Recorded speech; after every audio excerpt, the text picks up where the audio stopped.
Some of the content of Patriots Unfiltered may not be suitable for all audiences. Listener discretion is advised. The world's original podcast. Welcome to Patriots Unfiltered, presented by Toyota.com. All right, welcome to Patriots Unfiltered. It is Tuesday here at Gillette Stadium. It's Evan, it's Paul, it's me, it's Deuce, it's Alex in the booth. And of course, the big news is rivalry jerseys came out. Right. Beautiful. I'm only kidding. Well the done. big news, I guess, is the Patriots Bye-bye. finally Yeah. pulled off a trade for Kayshon Boutte. He's going to the Houston Texans, where I guess everybody from the Patriots eventually goes at some point. And we'll get our comments. Personally, I'm not thrilled. I have a question for all of you when we get to it, but let's go around, what everyone thinks. I thought this was been in the works for a while. It seemed like this is what it was going to be. Maybe they would get a player. They did get a player. I think they're pretty thin at safety right now, so it's good to add some depth. Guy in the mold kind of Del Pettis. But I didn't have high expectations for getting a huge return on him. And as I said over the last week, the way that A.J. Brown and Romeo Doubs have played over the last couple of weeks, wish you the best, Kayshon Boutte, but we got two guys now who can really play, who are going to play a lot, and he was buried here. So I think he's going to get an opportunity, but I'm not all that upset about it. I'm too excited about A.J. Brown and Romeo Doubs. Good. I've already given my take on Yeah, Cash. I mean, I sort of feel the way Mike does. It's about what I expected in a trade, late day 3 picks. It ended up being a late day 3 player and a late day 3 pick. I agree with everything Mike said. I don't see an avenue short of mass injuries that was going to allow him to even do what he did last year. And this is not, sort of an indictment on Kayshon Boutte, the player, the way he developed. I think coming from where he started his career and having all these, doubts about if he even wanted to continue playing and all that, I think he's to be commended for resurrecting what was a really tough start to his NFL career, to the point where people are now legitimately upset and disappointed that he's no longer a Patriot. My one criticism of the team, and it's a very slight one, I understand why this move got made. We've been talking about it for months, right? Just on the very heels of you discussing your lack of depth as a team, you trading a piece of depth, kind of runs counter. Now, But I don't think the depth was that wide receiver. The lack of depth was that wide receiver. No. But I'm saying when you talk about your lack of depth as a team and then you trade a depth piece, I think that is somewhat questionable. I would say that that's the one spot that I think you could earn it. And listen, if this was a perfect world, I've said this from the start as well, you would have Kayshon Boutte part of your team, and that way if something does happen to A.J. Brown or Romeo Doubs, you have a perfectly viable option to go to. I would say he's a better option to go to than Matt Collins or Kyle Williams. I would absolutely think that. I'm with Fred on that. I think he's a better option, but it's not a perfect world. Listen. He didn't want to be here anymore. I don't think the Patriots saw an avenue for him to play or re-sign him in the future. I think it was kind of inevitable. Listen, my feelings of Boutte are well known on this show, right? Yes. That's why I was interested in how you're going to react. The PU flag is at half-mast today. So call me a rube, call me a layman, call me someone who doesn't know ball. True. But I don't call you any of those things. I don't understand why you can't have two wide receivers of similar skill set on the field at the same time. What do you mean? Well, why is he better? Why can't he be as much a part of the offense as Matt Collins or Romeo Doubs? Well, he's not as good as Romeo Doubs. Agreed. He's better than Matt Collins. Yeah, but Matt Collins also knows his place. Like Matt Collins, I think, feels comfortable in the role that he's in on this team. Kayshon Boutte is in the last year of his rookie contract and wants to hit the market. So, but why can't what Boutte? Everyone said, well, you have A.J. Brown, you can't have Boutte out there because they're too similar. Brown and Doubs. Whatever. Why can't you have two people with similar skill sets on the field at the same time? I guess, but then you have three guys. So then he would be the third guy. on the field, I guess. So you can't have a package for 3 wide receivers? You could have had a package Just for at it. what volume? You know, Right. what volume Yeah, are you right. going to This play is what we're that? getting at. Yeah. That's You what know? you're resigning yourself to a very specific package of plays that might allow him to play, I don't know, 10 snaps a game. I don't know. That's not what he wants to do. But maybe to me, I just feel like you could come up with something that would make him happy this year. I think you could come up with something. And- I don't know if it would have made him happy. Yeah. And be good matches, or mismatches for other defenses. Like, oh, you can't have 2 50-50 guys out there at the same time. Why not? Well, I don't understand. I think you sound like you're making a Felger argument. Like, who's arguing that you can't All have, along, it's like, well, you just got this guy, so you can't use him. Why not? Why can't you use both? Well, because last year he was going to play almost every down, and now he's going to become part of a package. And he's But last gonna year he be, didn't play every down. He played a lot. I mean, Played like 56% of the snaps.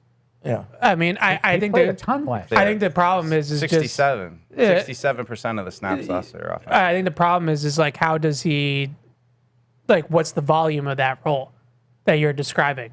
And is that volume, are they on the same page? Like if he's playing a small I think he's the 3rd best receiver, or was the 3rd best receiver on the team. I would agree with that. Yeah. I think that's probably fair, but when you talk about the skill sets, like Now here we go. Go But- ahead. well, Fred, you have Proceed. to have some sort of speed on the field. Proceed. Someone's got to be able to run by somebody on the field. If you don't have any speed element on the team on the field on a play, like Easy to defend. we're easy to defend again. Like it becomes a jump ball offense down the field and a compact offense in other areas of the field. So like the reason why Pop is playing and Kayshon Boutte is traded is because Pop brings a speed element to this team that Kayshon Boutte doesn't. Same thing with Kyle Williams. Like those guys are valuable because of their speed. Now it's not everything. Speed isn't everything, but if you roll out a grouping, a 3-receiver grouping, that's A.J. Brown, Kayshon Boutte, Romeo Doubs, Hunter Henry, Ramondre Stevenson, you're slow. There's not a lot of speed on that.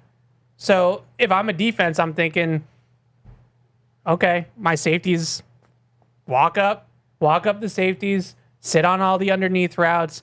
If you get mossed on a 50-50 ball, like we'll let them live like that. Like, so you're going to make an offense out of 50-50 balls and down duck. the field. But why can't you get creative and have A.J. Brown, Boutte, and then Douglas underneath for a package of plays? Because And then- where's Romeo Doubs factor into So that? he sits because he's not as good as high pointing a downfield pass He's as not? Boutte. He's not? No. Have you watched practice? In the red zone, he's good, but I'm talking about deep passes. That wasn't what he did at Green Bay. Okay. I don't know what to tell you. I mean, I just don't really think there's an argument that Kayshon Boutte's better than Dobbs. You just said that Boutte's the 3rd best Yeah, receiver. but there's 2 guys that are better than him that you want to take one of them off the field to do, just so we can get a package of plays for Kayshon Boutte. I don't really understand that. Plus, he's entering the last year of his deal. He's going to be gone. Okay. So now you're just really hurting yourself for the future as well. Well, and is he going to be happy with it too? I mean, did he really request a trade? Does he want to be here at some point during the season? Is he going to start to be like, okay, I know I was being a good trooper about all this, but now I'm not really playing. Because they I'm were not working getting the with him. targets. Drake has fallen in love with A.J. Brown, and he's already got 50 catches in the first 7 games. We got to get this guy happy. Or is this going to derail some of our locker room? I think he's a good player, but I don't think he's that good. If it's not working out by the trade deadline, then you get rid of him. But by that point, where are you at? What have you gained from it? What did we gain now? We got a 7th-round pick and a 7th-round player. Yeah, well, you know what? I think 6th-round player. 6th-round. But I look at it from the top. What do we get? We have A.J. Brown and Romeo Doubs. I remember that when when passes now.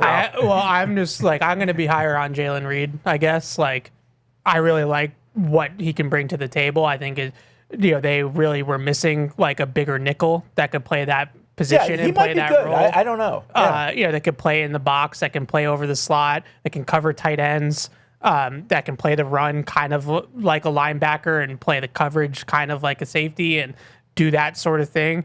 If you're going to play all these offenses across the league that are going to play multiple tight ends and they're going to put bigger people on the field and you're going to run 3-corner nickel with Marcus Jones in the slot, it's Kenneth Walker. Like they're just going to hand the ball off and run it down your throat. So if you're going to sell me that what Jalen Reed brings to the team is going to be more valuable than what Booty could have, I'm not saying it's going to be more valuable. I'll wait to see, but that's an argument. I'm not saying it's going to be more valuable. is. Yeah. I think defensively it gives them more flexibility to match some of those groupings because everybody's going to watch the Super Bowl. Everybody's going to see that Kenneth Walker ran all over them out of the 2 tight ends. And they're going to play better teams this year. No. That are going to have that ability. If you're going to tell me that the value of Reed will ultimately be more than the value you would have had with Booty, that's an argument to have. I don't know if it will be more, but it's just different. Like he plays. Well, totally obviously different. it's different. Well, but like more. How are we gauging? Don't ever say that if she asks you that. How are we gauging the value? Like I don't know. Like he's a safety. So Well, we're not going to be able to sit here and say he had 500 yards. Obviously, value is subjective, but you know what I'm. Let's be Right. Let's be honest about it. Like you can gauge someone's value to what he brings to the team. What did he do to help you win games? I think he's going to help because I think they've tried in practice going all the way back to the spring. First, it started with Mike Brown. Then the Mike Brown thing fizzled out. Then Del Pettis got his turn, and the Del Pettis thing. Del Pettis is a special teams player. Like, I don't think Del Pettis is a guy that you want to build a package around on defense. So they've tried experimenting with the third safety thing. Then they tried experimenting with true base and having 3 linebackers on the field. Then Chad Muma thing fizzled out. So it was like... So you're saying they addressed a need? Yeah. Yes. That's how... So there's an argument that I really didn't consider. Now, I would just say my whole thing is theoretical. Yeah. The idea, I like the... It certainly is. I like the... Well, I watched the tape, Paul, so like you can say it certainly is. Here we go. Well, no, because... Here we go. I would love to watch the tape. The guy didn't play. Okay, well, he played like 170 snaps. He played 2 playoff games for Houston last year. Played 17% of his team's So- snaps. Well, just 17%. okay. Then Well, they- that's they now, got a in guy to fairness cover to picks. him, Like, he got hurt twice. So I am willing to have an open mind as to what they got. I'm just telling you, they a lot of people are with Evan on this. the you know, ball knowers. Like he's never done this. What do you So mean if he's this never is done if this it? is the guy that he actually is, every time he got targeted last year, the ball was completed. I looked at the stats too. I mean, you can look at the stats, but like He didn't play, and when he did play, he didn't play well. Okay. And he was as part of one of the best defenses in football. They went out of their way to replace him in his niche role. He was the 4th safety. He was going to get cut. Like, that's why he got traded. Now, if he's what Evan's talking about, I absolutely see that value. I think everything Evan said about the third safety as opposed to being Marcus Jones is the third. I think there's a lot of value in that. I absolutely agree with everything football-wise Evan just said. I am not going to tell you that Jalen Reed can't do those things. I have no idea. I'll wait and see when he comes here and how Mike Vrabel and Zach Core use him and see if he fits in. I have no idea about Jalen Reed. Yeah, no, fair enough. None. I've thought that role is a missing piece in their defense. I agree. And theoretically, he can fill that role. And I think that his tape last year, even though limited, like I thought that he did a better job maybe than the stats. Was tell you. Houston not using him the way that the Patriots might plan to use him? So Houston has Jalen Petrie, who's one of the best nickels in football. So he was ahead of him on the depth chart. They drafted Jalen Reed as kind of thinking that he could be a backup to Petrie because Petrie plays an extremely important role in their scheme. So they ended up doing that. They drafted the kid out of USC also at safety. They bought it in free agent Reed Blankenship. So this is a lot like the Patriots at wide receiver had insane depth. They had insane safety depth. And I don't, would he have made the team? A lot of their roster projections, we went through them on Catch 22. A lot of their beat writers thought that he was going to make the team, Jaden Reed. So that's where we're at with him. Like, again, he's a second-year player that hasn't played a ton of NFL football. So it's theoretical. It's a projection of the player, what he can become.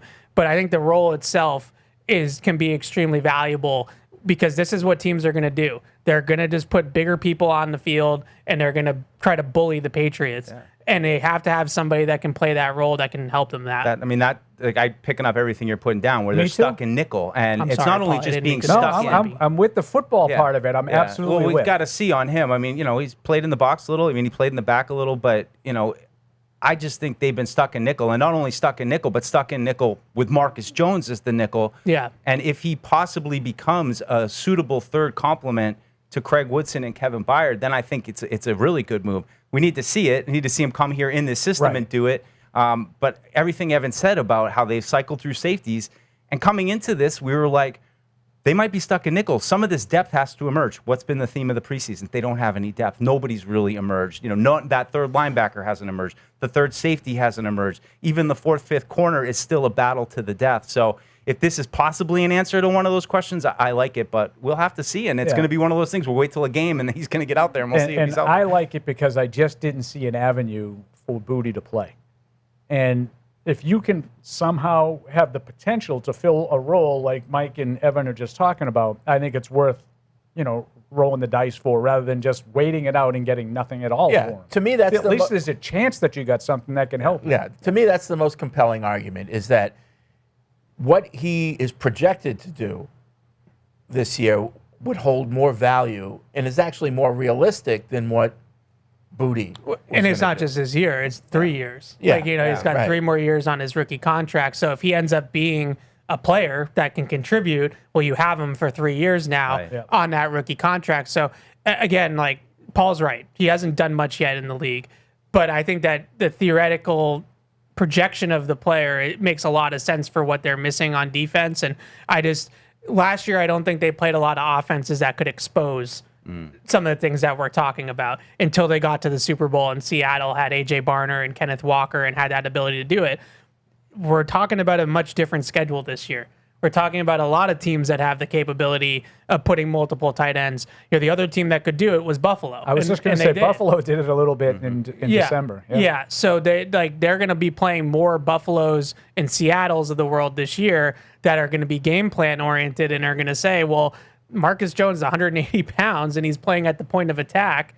Like, we're just going to run the ball at these guys. It would be interesting, whether it's Elliott Wolf or Mike Vrabel, to ask them, if they'd answer honestly, how much do the big losses in a given season, obviously Seattle and Buffalo, you had a 21-point lead or something like that, and you lost it in the second half. How much do those losses dictate the personnel moves you make for the next season? Well, I think with Vrabel earlier this summer, he rattled all 4 of the losses off and said, kind of what the problem was in each of those. So, but I love Evan's point. I throw Chicago into that as well as a team that's going to run a bunch of creative stuff with a lot of tight ends.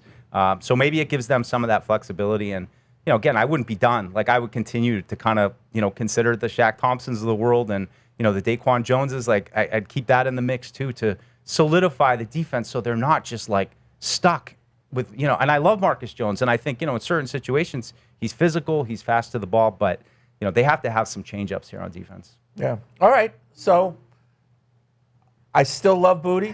Bye-bye, Booty. I wish him well. I don't think that, this kills the Patriots' chances to be good this year in any way, because I do think they have really good depth at wide receiver. Well, but I wish him well, and I know wide receivers. I think he's going to have a good career. So the big concern would be you get into October and all of a sudden A.J. Brown. Brown and Dobbs are hurt, and now you got Mac Hollins and Kyle Williams out there. And you're like, man, I'd really love to have Booty now. I'd love me some Booty. Yeah. Instead of that. But that's the only thing, Paul, that when I'm like, well, what is the best case scenario for Kayshon Booty? It's always going to start with A.J. Brown gets hurt. Someone gets hurt. Right. The only thing I don't like about the trade is that they traded him to a contender in the AFC. Sure. And I know that some people don't care about that. Some people do. But if I had one nitpick about the trade, I do not want to see Kayshon Booty in a playoff game catch a touchdown pass against the Patriots. I don't want to see it. Like, I would have much rather have sent him out to San Francisco or Carolina or somewhere else. I wonder, what the other offers were. And I wonder if, maybe another team was willing to give them a 5th-round pick, but no player, and they viewed adding this particular player was worth taking a taking a 7th-round pick, because, we're getting a player of need. Perhaps. In an area of need. I mean, Sorry. Just as far as tilting it to the Houston offer, never have to apologize. I think that could be a factor, because you're offering a player that maybe we liked coming out that we think could find a role here and actually contribute to us, rather than another team who might have been offering, Yeah. another cornerback that's going to enter the mix with a So bunch when I of guys. initially looked at the trade, I kind of discounted the player part of it. But you guys have convinced me. It's a great trade. Oh, we'll see. I didn't say that. But you can That's the see that spin it's right not there. a player that's redundant, or somebody that's like, Right. well, this guy's not going to have a chance. Like, Yeah. he'll have a chance. A worst case These scenario. nickel safeties are all over the league. He's not as good as a lot of them, and he's not there yet. I just mentioned Petrie, his teammate on Houston. Obviously we saw Nick Emenworry, up close and There's personal. no Kyle Hamilton. He's not Kyle Hamilton. He's not Derwin. He's not Nick Emenworry. He's not Petrie. But he's in the mold of those types of players. And if he gets there, I'm with you. I was more with you. I don't know where I am though. No, like I'm just looking at the player on paper. To me, is a Yeah. special teamer who might have some upside. Del Pettis. Yeah. Like he can fill in maybe as sort of a quasi linebacker, box safety type guy that maybe if he grows into it can fill the kinds of roles that we're talking about. I like the idea of that player. I just don't know if he is that player. Right. Well, And- we as they Hopefully say, he's out there again, today we'll and we'll see. find out. Yeah. Like those guys that we're talking about, the Kyle Hamiltons and the Derwin No, Jameses and the Jalen Petrie. completely different Those guys stratosphere. are like first and second round picks. completely They're not different sixth round stratosphere. picks. Defense changing kind of Yeah, players. no, not even close. And I'm just trying to compare the role, not necessarily. No, I know that, but the talent. Yeah. But you can see how that skill set would fit in well with Woodson and Byard, who are both very mobile and both, very capable on the back end. It just feels like yesterday we were watching with Pettis in there that if that happened to be the case, and I don't know with Woodson, he was out there, in a jersey, so maybe he's close, but I think you're going kind of to what we talk about, more traditional, Byard on the back end, and you're going to put Pettis down in the box, and that might be what they're looking at. All right. In other news, the Patriots have their premiere tomorrow. It's tonight. Tonight. And we'll be announcing the Ron Burton Award. So as soon as that's announced at the premiere, we'll have that on Patriots.com and Patriots Social. So that's always a great award. It's a prestigious award for this organization. It's the person who did the most in the community or made the most impact in the community the prior year. So we'll see who that is. Players that get it are, they really value getting that award. So it's a big deal. Yeah. What else? What other news do we have? Patriots will be traveling. this is a busy tomorrow day to today. Cleveland. Yeah. Yep. I mean, we should Really mention busy. that, right? I mean, Elliot Wolf is going to meet with the media, 145. during Are we going to take that live? the end of our show. Alex, you don't know. So we can effort that, Yeah, I think maybe. Why don't we take 145? Why don't we take Elliot Wolf live when he does that? Sounds good. And then after practice, Ryan Cowden is going to speak to the media. We'll have access. This will be our last full practice that we get to watch. Although I will not because I'm going to Felger, Mass. But that's a separate. I'll fill you in, It's a Paul. separate Don't worry. issue. He was Don't pretty worry. upset about it. He was Yeah. like, I I I just can't want believe the I got to record to miss. show that the only one who hasn't missed a camp practice, this guy right here. Score one for me. There you go. This will be my second. Well, Yeah. I'll see a little of this one. Yeah. But I did miss a walkthrough early in camp. And among the players scheduled to meet today is Christian Gonzalez.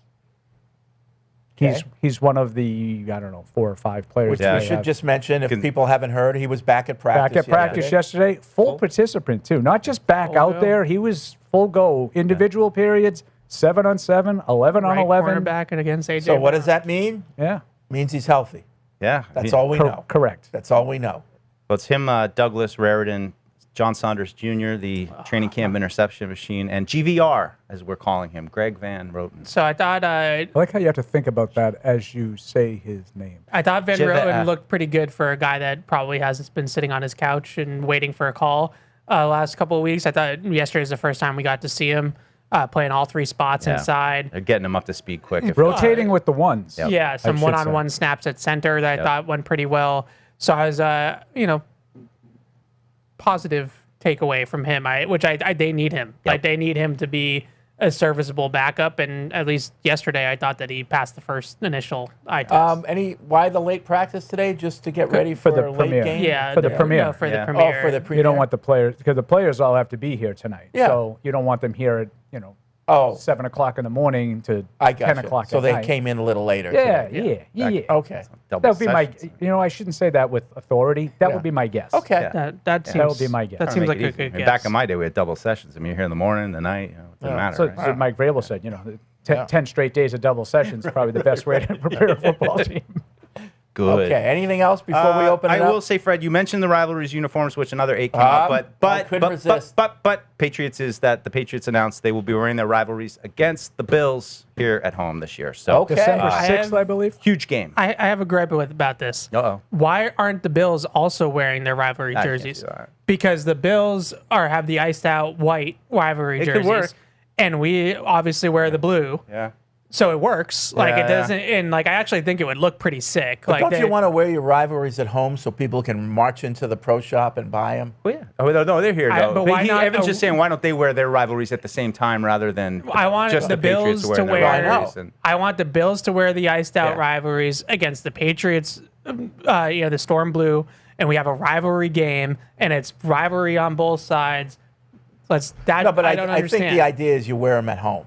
Yeah. I don't like it because the Rams and the 49ers are wearing them against each other. Oh, are they? Yeah. Oh, so they can Well, do they're it. both West Coast. Or it's Rams, Seahawks, one of those. One of the NFC West teams Yeah. are wearing them against each other. I Well, forget. it's weird because I don't know what the protocol is for like what color scheme you're supposed to go with. So some of them are black out, some of them are white out. You don't know for sure if they go against each other, like if they would work. Like, But don't you think the Bills and the Patriots on? I do, but like, didn't the Dolphins kind of have a whiteout last year? I don't remember. No, they did blackout, didn't they? They did the don't blackout. remember. I don't know. I don't. Anyway, so December 6th is when the Patriots are wearing their rivalries, Barth very offended by the Jaguars. which I cheetah believe print. are the best. Oh, yeah? I haven't seen the new rivalries. Any good? Any good ones? I would speak for myself. I liked the Bears and the Packers. They did something a little bit historical, connecting to their past. The other ones didn't really move my needle as much, but Colts had blackout again. What are the other ones I'm not thinking of? Jags kind of stuck with their color combination. Nothing too exciting. The Okay, Jaguars so, have So the Patriots still leopard- have the best Yeah, rivalry. leopard. They Yeah. have leopard print This on is their bad. pants. Yeah, that's bad. and That's bad. and Barth was not Yeah. not into it. It looks sexy, like in a bad way. It's like leopard print Yeah. on their pants. It's But, like like, a little it's bit pretty- like. it- They look like a 50-year-old housewife. It's pretty funny. From Jersey. It is, but I was looking pretty at it and I was subtle. like staring at it. I'm like, is that like He made it out to be Jaguar? like they were wearing like cheetah pants, and I was like, and I looked at it, and it's pretty subtle. It is subtle, but once Yeah. you notice it, I couldn't look away. I was like, is that like a animal print It's right trying to there? look good. All right.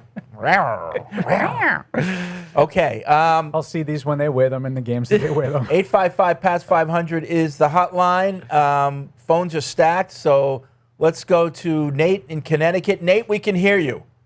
All right, good. How are you guys doing today? Good. Great. Grand. All right, good to hear. Good to hear. So I already called in on Catch 22 and gave my thoughts on the Booty trade. Obviously, I don't like losing a player, but I think this is the kind of thing that had to happen in the crowded wide receiver. But according to these guys, we also gained a player and a very valuable one. Stud. yes. Okay. But shifting the focus to a different player, I'll wear that. I've been hearing some stuff that Travion Henderson is a little banged up. I think like a lower ankle or leg injury. What do you guys know about that? Okay, I don't know what I know about that, but let me tell you something. This really pissed me off. Certain people in the media tweeting out that there might be something wrong with the practice field, and that's why he slipped. Yesterday's that too, yeah. Yesterday's weather, I was driving in. There was fog everywhere. Everything was wet. So it wasn't like they overwatered it. Everything was wet. It was really low fog, like you're driving around and you're on Waze and you get the fog warnings. That was all morning. So I'm not surprised that the field was wet. Yeah. And nothing to do with they're not keeping the fields right. And that was the insinuation from certain people.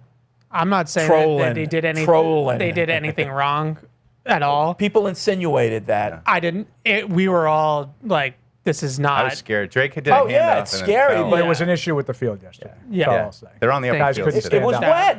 That was a good way to put it. I've seen the field wet many times. No, I don't think it's a coincidence that Okay. they're not practicing on that field today. yeah. It was slick. And they haven't practiced on that field yet so far. They've used that field plenty I think up to this point. not since minicamp. Correct. The Eagles As did. Ramondre Stevenson said They let the yesterday. Eagles use it though. It was out of the ordinary moist yesterday. because of all the fog. I'm telling you. Was it or wasn't it? I wasn't. I didn't drive in fog, but I believe you. I'm not trying to make a thing out of it. I'm just telling you what I saw. I don't know Like, from fog. I'm just going by what I saw at practice. I'm Guys were having literally a hard just- time. It was running. soaking wet. To the point where I thought maybe like they gave them the wrong cleats or something like that, because guys were just like they had to move. They were doing one-on-ones. I was watching it down on the far end, and they had to move multiple times because Yes. guys coming off the ball were falling flat on their face. Because I mean, I've watched practices on the upper practice fields actually in the rain and not seen guys slipping and falling like that. I don't know if it was an issue with their cleats. Maybe they had the wrong cleats on. that's what I was thinking. And there was a difference between the upper fields and lower fields, and they didn't adjust for that. But there was an issue Well, I could with see the footing because it yesterday. didn't rain. It was just weird. it was just Yeah. fog and it was just moist. And there like were you get in your chunks of car, turf and coming your out. car is soaking wet, and so Morning dew. I can see them coming out with a certain cleat because it's not raining. Yeah. But the field was Yeah. wet. There was an issue. I don't know what it was, but my guess is that, again, this is another one. I'm not trying to speak from authority, but the practices you guys said are on the upper fields again today. Yeah. So my guess is that had something to It do was with like, it. okay, enough grass Yeah. talk for me. Well, just to respond But to his question, Travion Henderson, though, yeah, go ahead. Mike. Chris Price had, according to a league source, Travion is getting some precautionary tests done on his right ankle, but is walking and moving fine. Described as a lower ankle issue he sustained after slipping on the turf during practice on Monday. So it doesn't sound like it's anything lower too major. ankle, fine. High ankle, not good. So if it's the lower ankle, usually those are minor injuries. By the way, speaking of Trevion, I was seeing on ESPN or might have been NFL Network, they had their fantasy rankings of all the players and by position, and Trevion was ranked one slot higher than Ramondre. Yeah. I These saw that. fantasy people, Wow. man. The fantasy crowd loves them. No, they some do. Henderson. But they live in a bubble, it seems like. And it's even like relating to like the Kayshon Boutte of it all. It's like the people who have been at every single training practice will tell you exactly how Kayshon Boutte has done, what he has been, and will also tell you how much Travion Henderson has done, which same thing as last year, right? Like But there's they been don't a few watch the plays games. that he they opens just up. look at stats. Yeah, we had some explosives. It's all about Ramondre. I think I would not draft Travion Henderson before The Ramondre. Travion Henderson thing, like it's almost becoming like almost unfair to him because the fantasy people prop him up so much as this like Jahmyr Gibbs, type of fantasy back that like everybody just thinks that he's going to have like 1,600 yards. And it's like, we keep telling you that this is a platoon and that he's probably the second fiddle in the platoon and not the lead back in the platoon. And like these fantasy people just like don't want to hear it. And with Henderson, I would stay with the stuff that we talked about last year. And I think he's a little on the smaller side. I don't think he makes a lot of people miss. I think he invites contact. That's the way he runs. He runs with some power for a smaller guy. And I think when that's the case, you want to make sure you keep his touches, in check. I don't think you want to, run him 350 times between the tackles and wear him down. I don't think his body's built for that. It's at Ohio State too with Quinshon Judkins coming in. And they were missing Landlarson and Jam Miller yesterday at practice. So you're down to 4 running backs going into this last game, which I don't expect to see. And then Clearly he not slipped on the Travion field Henderson. and left practice. So now, I don't want to see Ramondre on Thursday night. So are we talking about Haskins and Hassan Hasty? Haskins is about to get 25 carries in this game. Right. Good luck, kid. Don't drop it. Herm's in D.C. What's up, Herm? Can't wait. What's going on, gentlemen? Hi. So 2 quick questions, and then I'm going to shut up and let you guys do your thing. So my first question is actually about the run defense, right? And my question is, are we sure that we're not going to miss Tonga? I think it might have been either Fred or Paul. Didn't seem too concerned about it, not having Tonga anymore. So that's my first question. And my second question / comment is, initially, when I saw that the Boutte trade obviously went down, obviously I'm fine with him getting traded. Don't love it, but I thought the return was a little meager. But listen to you guys, especially to Evan at the beginning of the show, I guess I'm starting to come around a little bit. I guess my only gripe will be maybe they could have addressed trade for like an edge guy versus looks like it's another safety because I don't know nothing about Jalen Reed, but those are the 2 things I have for you guys today. Yeah, I love the show. I'm just going to be listening. Herm, I would imagine if there was a edge of almost equal value to Reed, I think they would have gone the edge way. But I don't think there was one out there being offered. Yeah, that would be my guess is they took the best player that was being offered. But I do think that you felt Tonga, and not necessarily Tonga, but that type of player. I still have my reservations about whether Corey Durden is really a nose tackle. I still don't know if that's really his best position, the best usage of Corey Durden. And that other group of Farmer and Gregory and those guys haven't really popped to me. Like, I don't feel like they. So I forget who it was. I don't know if it was Vrabel but somebody referred to our defense as a base 3-4. When they're in pure base, they are a 3-4. Okay. Yeah. But they play so much nickel that they play a lot of four down front. Most teams play more nickel than not. They're in like a base, in like a true nickel the majority of the time, like 70% of the time. So in nickel, they play 4 down fronts with 4 down defensive linemen. But if they put base defense on the field, they're playing who is the nose? Durden. Okay.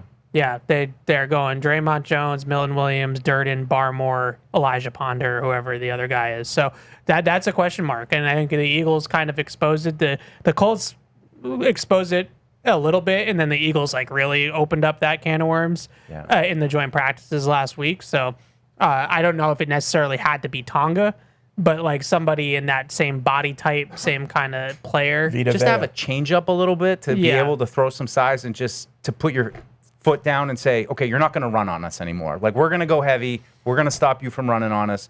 Go to the air. Feels like right they're now, going to be a boomer bust run defense. Huh? I heard you. I know. Where like Milton Williams and Barmore and those guys are going to make plays on the other side of the line of scrimmage. But then, like, when they're not making plays on the other side of the line of scrimmage, you worry that it's going, gash the other direction. So we'll see. All right. Emails are pouring in at podcast@patriots.com. George says, hopefully this isn't the case, but what if they made this trade because Woodson is a little more banged up than we know? I think I heard Coach said yesterday that he wasn't practicing. It's possible. I mean, he was out there. He had his jersey on. I don't know what that means, Paul. I'm not concerned about I'm not him at all. Seeing him just around is a good sign. So, but it'd be a major blow. I think. Vrabel earlier in camp said when you see guys out at practice, that's generally an indication that they're closer to returning. And that was the first practice that he's missed, and we see him out there. Not only out there, but he's in uniform. He wasn't in pads. Yeah. And he's doing his rehab right there in front of all the media. Again, Mike's right. Like, we can't rule it out because we don't know exactly what the deal is. But I'm not overly. I don't think this has anything to do with Craig Woodson. No, I think it has something to do with Del Pettis and Mike Brown, as Evan talked about earlier, and those kinds of guys. But the theme of the week is depth, and this seems like, you hope so. They're looking you hope so. When the head coach says they have no depth, then that's going to be the theme of the week. Right. I just don't want to see Del Pettis and this new guy Jalen like Spider-Man memeing each other and like, we're both kind of like, fine box safeties. Like, that then to me, it's just kind of. I don't know if I think he's better than Del Pettis because I don't really think much of Del Pettis on defense. I think this guy can play defense. I don't. Del Pettis to me is a special teams player. Matt and Callie, Jalen Reed seems to be a player Texans fans like. I was wondering why do we have another safety when we could have gotten an edge from them on their deep depth? Right. Will Anderson. I think that they, unlike safety, they do have some young players at the edge position that they're willing to invest in and maybe try to get them to play.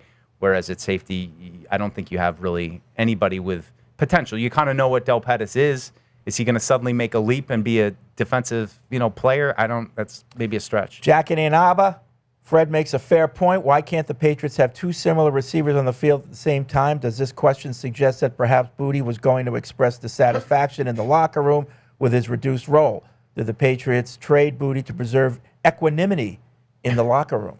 I think that was a factor. Maybe. I think it was. Yeah. I think that's a factor. I think they've been really cognizant of culture in the locker room since Vrabel got here, and they want to make sure that 100% everybody is pulling on the rope in the same direction.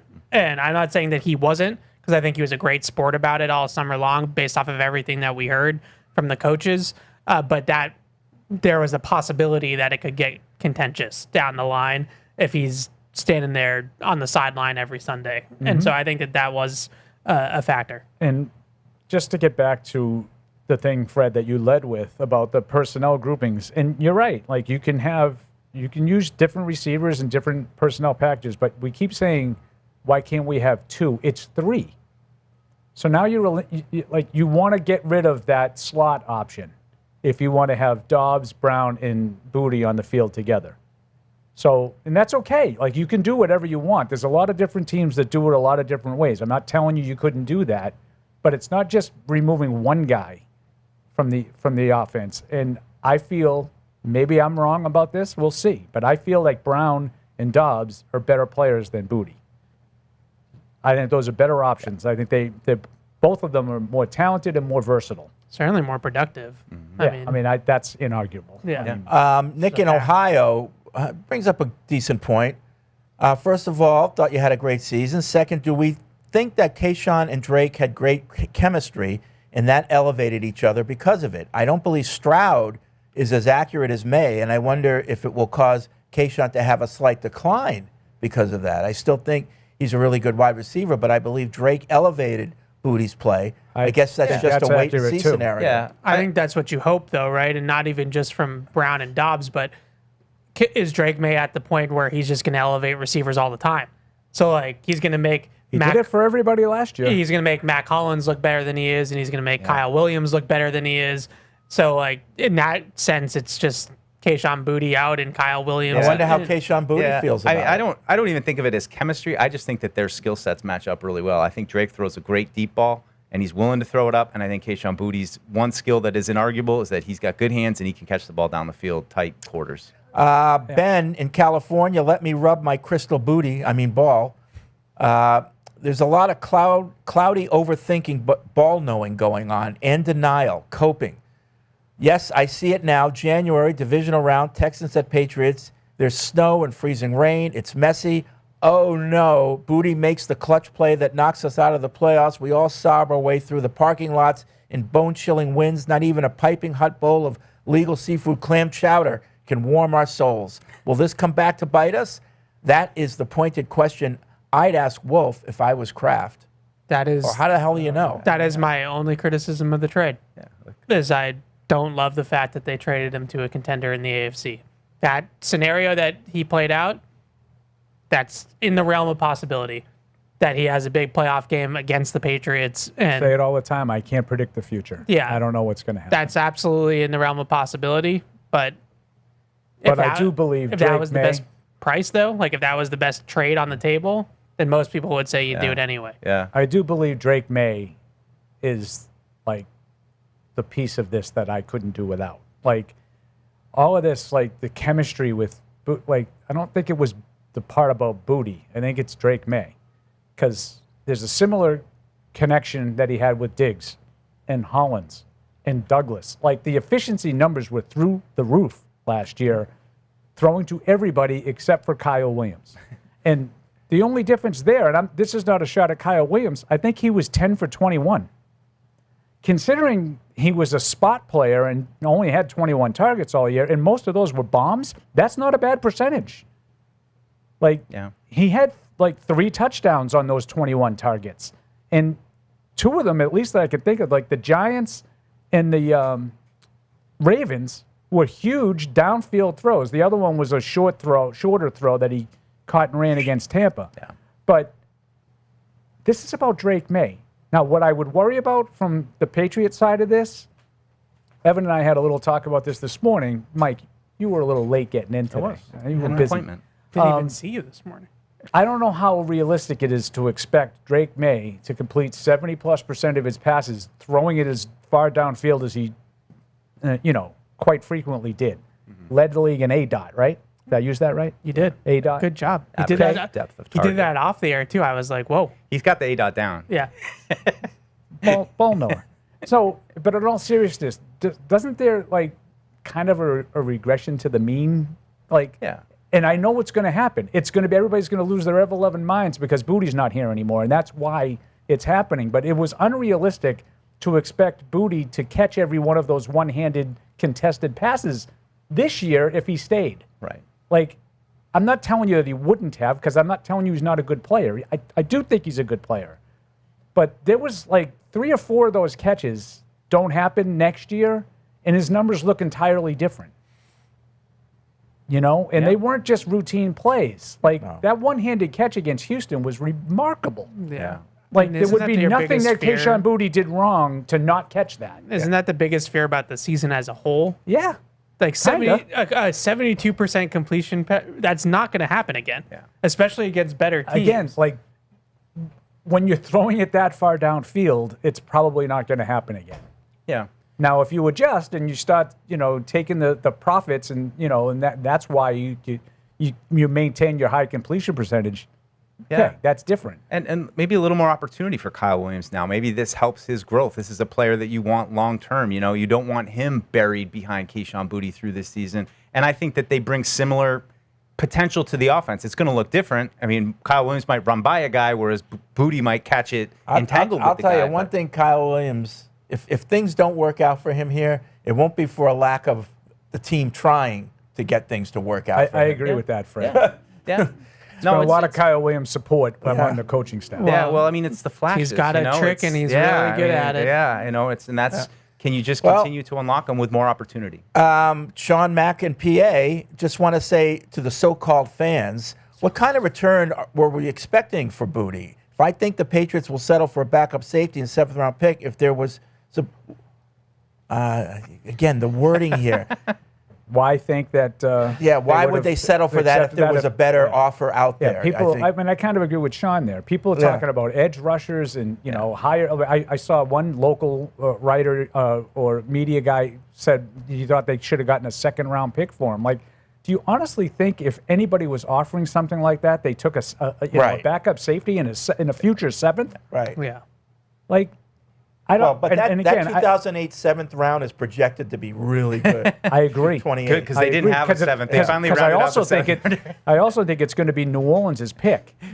Yeah. Which that made it a better pick than it would have been if it was Houston's. Maybe it'll be Julian Edelman. Top of the 7th round. Well, that's good. We're not waiting until the end of the Top day. of the Brady was the 7th round. 6th-round pick. This is only 1 round 2034th round is supposed to be really way up let's there. Get But it. I do agree with the 2028 7th round pick too, so it's really like an 8th round pick. It's really like an 8th round. Yeah, I do agree with the emailer though that the market spoke on Kayshon Boutte. Like he's been available for trade for 2 years, but also like in this offseason, probably months, and nobody was. Teams don't know what I know. That's the problem. You might be right. I've been telling them, but they're not You watching might be the right, show, obviously. but the value is what people are willing to give you for him, and the value spoke. This is not. I think they held on to him as long as they did because they felt like there was more value there. It's different when but it's unfortunately, no one gave it to him. It's different when it's your draft pick. Like he rose from the ashes here. Like he developed from a guy that was in the doghouse his rookie year to a guy that was a productive player on a team. That's true. The other 31 teams don't care about where Kayshon Boutte's journey. Well, they're has probably taken still him. working off his college scouting report. Exactly. Were the fans out with the pitchforks after he didn't get his foot in bounce that first game a couple years ago? Was everybody mad at him? I Or feel were they like more mad at well, people it was for not more playing than he him was out? questioning it. I think they were more mad at Bill. Bill for making that a critical banishing him. mistake. Yeah, that I he was agree. for. Right. I okay. think that was more Mac Jones Yeah. slander than it was. All right. Oh lordy. I got to eat. Oh, We'll be back. Hey, Alex, are we good with Elliott at 145? Yeah, we should be good. Okay, so 145, we'll go to Elliott, but I'm going to eat. We'll come back. We have more calls and emails. Lots to talk about here on Patriots Unfiltered. Come welcome our newest restaurant additions at Patriot Place. Estella brings a celebration of flavors with a modern fusion menu, exciting cocktails, and brunch available daily beginning at 11 a.m. Enjoy freshly brewed coffee and Mediterranean-inspired breakfast and lunch from Angel's Cafe. Craving the classics? Chick-fil-A makes it easy to grab your favorite with mobile through, carry-out, and dine-in options. Download the Patriot Place Advantage app for special offers and to earn rewards every time you visit. Patriot Place. Shop, dine, enjoy. The heaviest metal credit card of all time. Wielded at business dinners like a samurai sword. It's a classic corporate power move. But the real power move? Having end-to-end visibility on your most critical shipments. FedEx, the new power move. Whether you're in the game or betting on the game, you'll need a game plan. DraftKings Sportsbook, the official sports betting partner of the New England Patriots, provides you with everything you need to build your personal betting game plan so you can get in on all the action while practicing safe bets.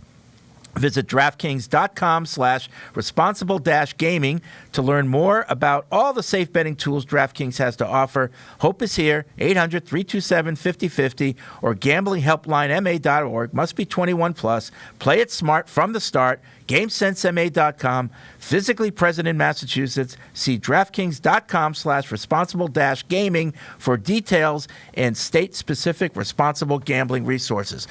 There's enough needless nonsense in the world already. Your phone plan shouldn't add to it. Verizon's new Simplicity plan cuts down on the nonsense in your life. Now there's just one plan, one price. $30 a line per month, even for a single line. And everyone gets our best 5G network. It's a phone plan designed to do exactly what a phone plan is supposed to do. Isn't that a lot simpler? Switch today at Verizon.com or at your nearest store. For new customers, $30 per line includes auto pay and switch discount. Additional taxes, fees, and terms apply. Unlimited data is restricted to on-device smartphone usage. Domestic data roaming at 2G speeds. If you're gonna play the game, boy, you gotta learn to play it right. DraftKings is all about responsible gaming. It's more fun when it's for fun. So play responsibly. DraftKings, the crown is yours. Gambling problem? Call 1-800-GAMBLER. 21 plus. Age and eligibility varies by jurisdiction. Welcome to the most powerful kind of cancer care. One team unites two of the nation's best hospitals. One team saves more lives every year. Our team. We're one against cancer. Mass General Brigham. How's it going? How are you? Good. Just was asking, I think, Marcus about John Saunders. Okay. He seems to find the ball. And you talked a lot about the importance of turnovers and finding the ball. What have you seen from John? And, like, how do you guys compete? You put it up on the board. Who's got the most turnovers in camp? Like, what does that look like? No, John definitely has the most turnovers this camp. He's been balling out of control. He has a very, quiet confidence to him. He doesn't talk a lot. I've been trying to work on his celebrations. He does a little basketball thing, which is pretty cool. But he doesn't say anything. He doesn't have any emotion when he catches interceptions. But even in the preseason games, he's been balling out. So it's been really good to see him because obviously, a guy like him who was, I think he was on the practice squad last year here and, fighting for a roster spot, taking advantage of every opportunity that he's getting. It's been really good to see. I always say taking the ball away is something that you can coach. Some guys have it, but it's something that, let me take that back. It's something that you really can't coach. You know what I mean? Like certain guys have it. You can, get a key here and there by film study and stuff like that. But the amount that he's been able to get, that's something that you really can't coach. He's a ball hawk. And what is it about his skill? I didn't see him until he got out there. Having Gonzo back at practice, how uplifting is that? No, it's good. And our lockers next to each other. And I had, just kind of briefly seen him in the locker room. I asked him, how's he going? And, he was like, I'm going today. I was like, okay, yeah, that's pretty good. No, it's always special to have one of the better corners in this league, to have him out here with us. And obviously, as we start to ramp up, get into the season, for him to be able to go out there and start practicing fully, it was pretty cool. So excited about him and being able to be healthy and be out there and playing with us. Being his locker mate, do you see any frustration from him over the state of his contract negotiations? No, I don't see it. I think he's honestly handling it as best as I can imagine anybody in his situation is handling it. He's still, obviously having regular conversations in the locker room. Obviously, he's spending a lot of time in the training room trying to get back healthy. But no, honestly, I've been seeing him be his normal self. We all know Gonzo's not the biggest talker. So, as we're having conversations, we're talking. But he's not like in the locker room pouting or not being himself. You know what I mean? So I think he's handling it very well. When it comes to John, what is it about his skill set that puts him not only in position to get all these turnovers, but actually to finish them? Is it an intangible thing? Is it like a traits thing? I just think that he's very I would say you have certain guys that they just kind of panic when the ball gets in the air or when it's certain situation. He's a good communicator, but I think he doesn't panic when the ball's in the air. You know what I mean? I think he does a good job when the ball's in the air. He zeroes in on the ball and he catches every interception. He's caught, interceptions in the post. He's caught them, in zone coverage and getting pass breakups and man. So, no, he's very, I won't almost say it's very unassuming. You know what I mean? Because, when you see John, he's tall, whatever it may be, but he has great hands. He has, good ball skills. So, no, I've been really impressed with him because, like I say, he's very quiet. You know what I mean? So you wouldn't see a guy like, oh, I didn't know too much about him before I got here, but I'm like, man, he's got like 5-6 interceptions, caught one a day. So, I'm proud of him for sure. Kevin, just as someone who's been around the league for so long and dealt with your contract situations, how much, if at all, does that come up with Christian, given you guys are next to each other in the locker room? No, I mean, I think when I first got here, like in the spring, we were just kind of having conversations. Obviously, didn't really know or don't really know how things go. Just using myself, for example, my contract situation had got handled like right before like our conditioning test. So he's in a whole new territory of obviously going into the season. And obviously, when you got contracts probably of this magnitude, they kind of take a little bit of time. So it just kind of like there's not really too much advice you can give a guy. You know what I mean? You could just, if he wants to talk about it, I'm there for him to have conversations. But no, it's kind of one of those deals where, him and his representation and the team, they're handling it their way. But like I said before, I think he's been handling it just as good as anybody could. You know what I mean? Like, this is a life-changing situation for him. You know what I mean? I get it. It's ball and all this other stuff, but it's life-changing. So, I can only imagine there's probably some emotions and things like that, but I think he's being a pro. He's being a pro about it. He's still being team first. There's a lot of different situations going on around the league, and everybody has the right to deal with their situation the way they want to. And I don't think it's like he's wrong for doing it this way or he's right for doing it this way. It's really just individually depending on the player and the team and their representation. So, and I've seen in all the different situations. I just think for him, it just speaks to who he is and his character, just the simple fact that he wants to be out there and practice and be with the team, regardless if it goes down or not. I think that's just in my opinion, I think that's pretty cool. It's pretty neat. Kevin, obviously had more turnovers this summer in training camp, or is that something that can just click during the regular season for you? No, I mean, I definitely want to get more turnovers. I think, I want to get a turnover every day, honestly. But I will say I've had training camps where I've gotten a lot of turnovers, and then getting to the season, I had one interception. And then like last year in Chicago, I think I had 2 interceptions, and it was both during the joint practices, and then I led the league in picks. So I feel like it's one of those deals for me. I'm just always focused on the process. It's not necessarily more about the result, especially now coming into like a new scheme a little bit. This defense is very particular, depending on situations, third down, different stuff like that. So me honestly trying to see what I can get away with sometimes. And then, as you get to the game, situation's a little bit different. The quarterback's clock's a little bit more sped up. A lot of plays are sacks. They won't happen. So it's a little bit different. But no, I mean, to your point, I definitely want to get interceptions. I want to get turnovers. But at the end of the day, I'd rather get them in games than get all my interceptions in practice. So, but no, I mean, definitely something I want to do. But at the end of the day, I'm still confident in my abilities and knowing this defense, I'll be able to pick my spots and get my turnovers during the season. Kevin, obviously, you weren't with the team last year. So as someone coming in from the outside, what's been your impression of the way this organization has tried to pick itself up and move on from losing the Super Bowl? I mean, I don't know if I haven't sensed like the whole pick themselves up situation. I don't think anybody's, at least since I've been here, feeling sad or that they lost. Obviously, it's disappointing, but I've always been under the belief that at the end of the day, like no matter what success you had the previous year, like you got to start all over. You know what I mean? Like you got to build the foundation back up. You don't really create or keep any momentum from the previous year. It's a whole new locker room. It's new guys on the team. We got to build our own culture, our own chemistry. And so we're still in the foundation building process. You know what I mean? Like, I think that's been the special part about it, that we're just more focused on this team today. And I understand that there's always going to be that comparison from last year and like, you won this year. So the expectation is automatically here that you got to win a Super Bowl guaranteed. It's like the expectations need to be tapered, just in my opinion. It's not just because of what's been going on during training camp. I just kind of understand that it's very challenging to be able to get back there. And so I think if anybody is leaning on the fact that we was there last year, that means we should get there. No, that's not how it works. Like we got to continue to put in the work and not worry about what happened last year. Just focus on now, focus on the day. And I think that's when we've been more focused on versus, this team from last year and how they played and the type of group that they had. And we're not trying to recreate that magic or nothing like that. This is a whole new situation with new guys, and we're going to have to win a different way than probably they won last year. So I think that's what we've been more focused on.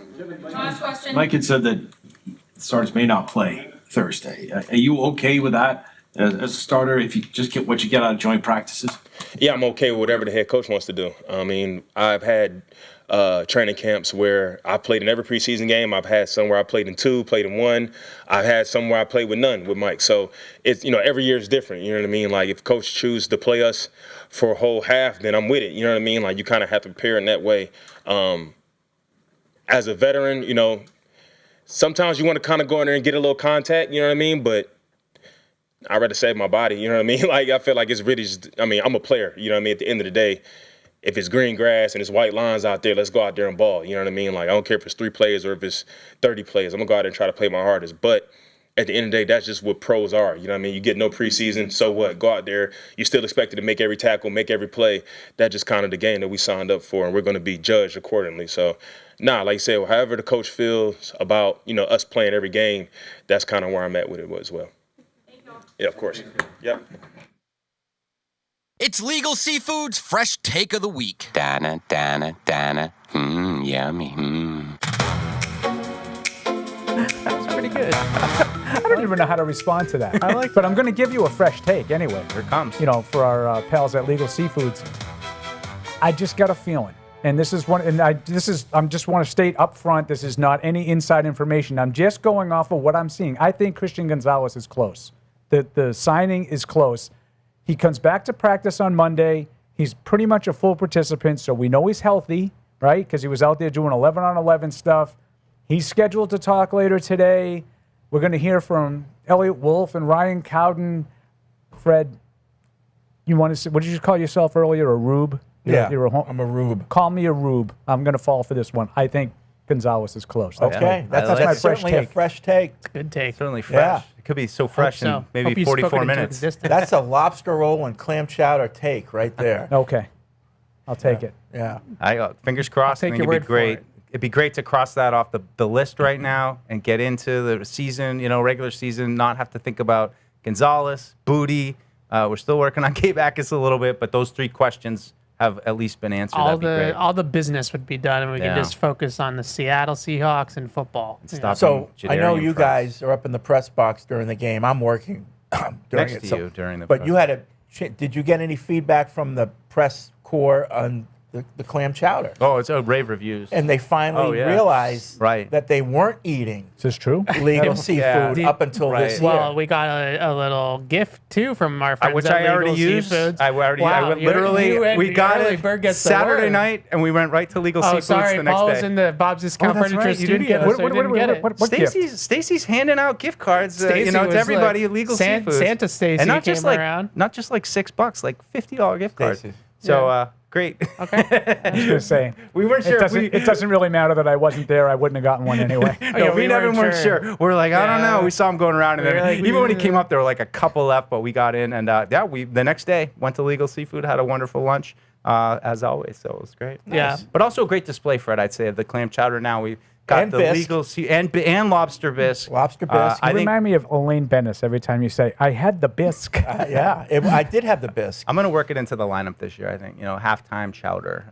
So if I gain a few LBs, that's why. But it'll be worth it. As soon as Stacy came around with our gift, I texted Jess right away, and she was like, I'll look at the menu.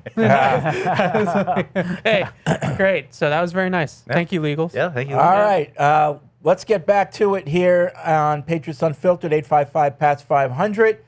And the email is podcast@patriots.com. Just a reminder, at 13:45, we'll be doing live Elliot Wolf. Military time. Yeah. I think it's 13:45. Well, you just called it. Tomorrow at 08:40, we'll have. Speaking of the military, Matthew at Fort Leonard Wood in Missouri. I don't usually call or email in, but I did call a few weeks ago during one of the training camp shows. I was on hold for 30 minutes. Then Fred just ended the show without clearing the phone lines. Figured I'd email this time. I graduated from Air Force basic training about a month ago. Oh, congrats. Basic training was the first time I had missed an episode of the show in 10 years. Wow. I'm still working on getting caught up. I have 2 quick comments, then a request. First, I'm excited for A.J. Brown, and I'm optimistic that he's going to take this offense to another level. This happened while at training, so I had to wait for my parents to send me a letter to confirm the trade went through. Second, I need to give Fred his flowers. You'll never guess what brand of washer dryer they had at training and at my tech school. Yep, both the Air Force and Army trust Speed Queen. As soon as I saw that, I just had to let Fred know. There you go. If you know, you know. But that makes sense to me. Yeah. When you're doing mass Reliable. yeah. Right. You need something reliable. That doesn't makes, break down. Yeah, that makes Right. total sense to me. Lastly, my request, how can I get one of those T-shirts? Do I need to send a game for Paul and Stump the Grump, or That'd be nice. does being a loyal listener for a decade suffice? Thanks for everything you do, and I look forward to another great season. Let's get the man a T-shirt, Alex. His email, Matthew, so you can ask for his size and address, and we'll get you a T-shirt, Matthew.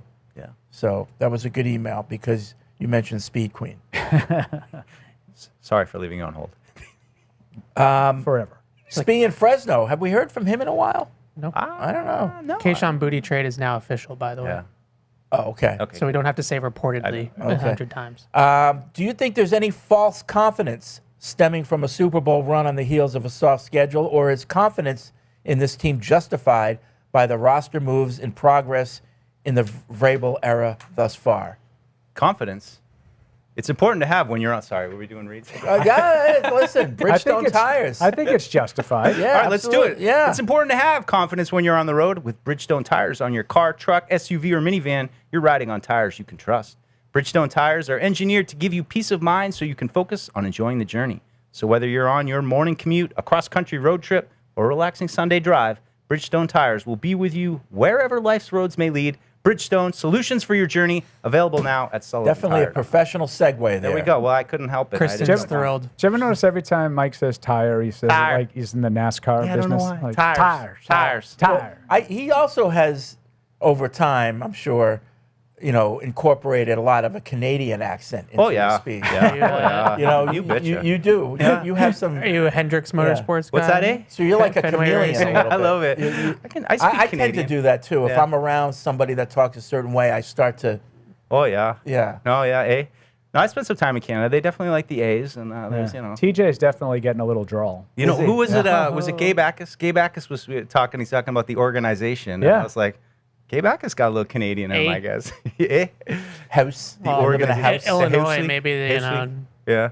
up Yeah, maybe. there. I don't know. See, I've never heard it. All right, let's get back to the hotline. And Anthony is in Seattle. What's up, Anthony? Hey, Fred, Paul, Evan, Deuce. How my guys doing? What's up? We're doing good. Good. Hey, today I'm Anthony in San Francisco. Oh, all right. Hey, we were there. I'm going to try not to get injured while I'm out here. Good. Hey, so I wanted to call in just real quick. There's another Anthony who's been emailing in really frequently, and I figure you guys probably know it's not me because I always make it a point to say Anthony in Seattle. But I was listening to Catch 22 last week, and Evan, he goes, "Oh, I got an email from Anthony in Seattle," and I'm thinking, "Oh, maybe it's one of my old ones that didn't get read." But no, it was somebody else, and they were praising Barth for his punter hang time takes. And so, hey, as much as I love Alex Barth, I don't particularly care about the punter hang time. Oh, that's mean. I would agree, No, Anthony. Love Barth.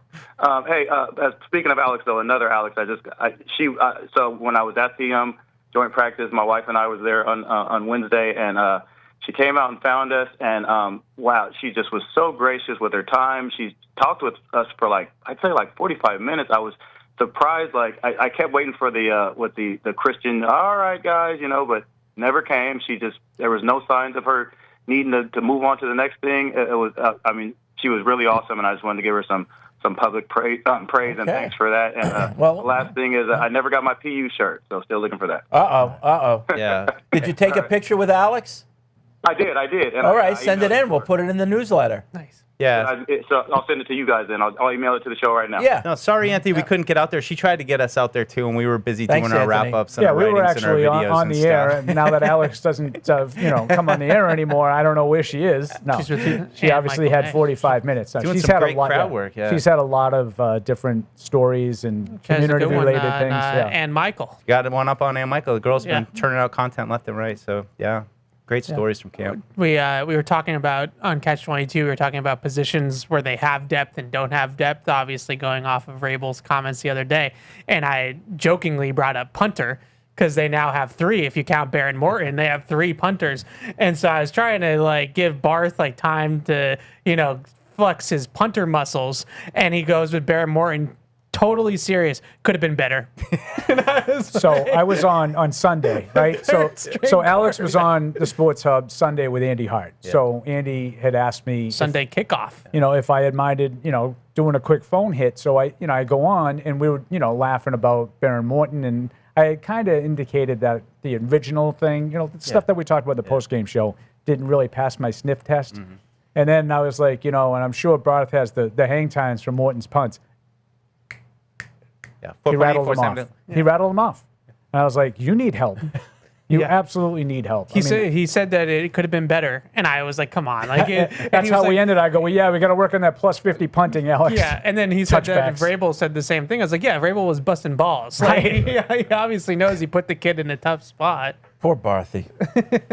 That Sunday kickoff this year, though, is Barth and Andy. Oh, really? Yeah, Okay. so Looks it. All right. they do a Sunday kickoff show on the Sports Hub. That's the pregame show. So it's like 4 in the morning? Or? No, it's usually 8 4 to. to I think it's 8 to 10. 8 to 10, and then the 8 to 10? pregame show starts. Yeah, and They're gonna You try to can get catch me you on that too? No, I'm on the real pregame No, show. I'm on the pregame show. Oh, you're on pre. He rotates the call in. How many but pregame shows do they have? The They have the pre. Bro, it is the pre flagship and the pre. station. Why don't they just have one show? Because they have Sunday kickoff with Alex Because they Barth have and to, Andy Hart. they have to fill the whole day. I know, but just rotate. Just bring in. Okay, we're gonna bring in now the new host. It's they- funny, like they kinda do the do whole that. incestuousness of like our group. It continues. Like you and Andy were together forever, and I did a bunch of stuff with Fitzy.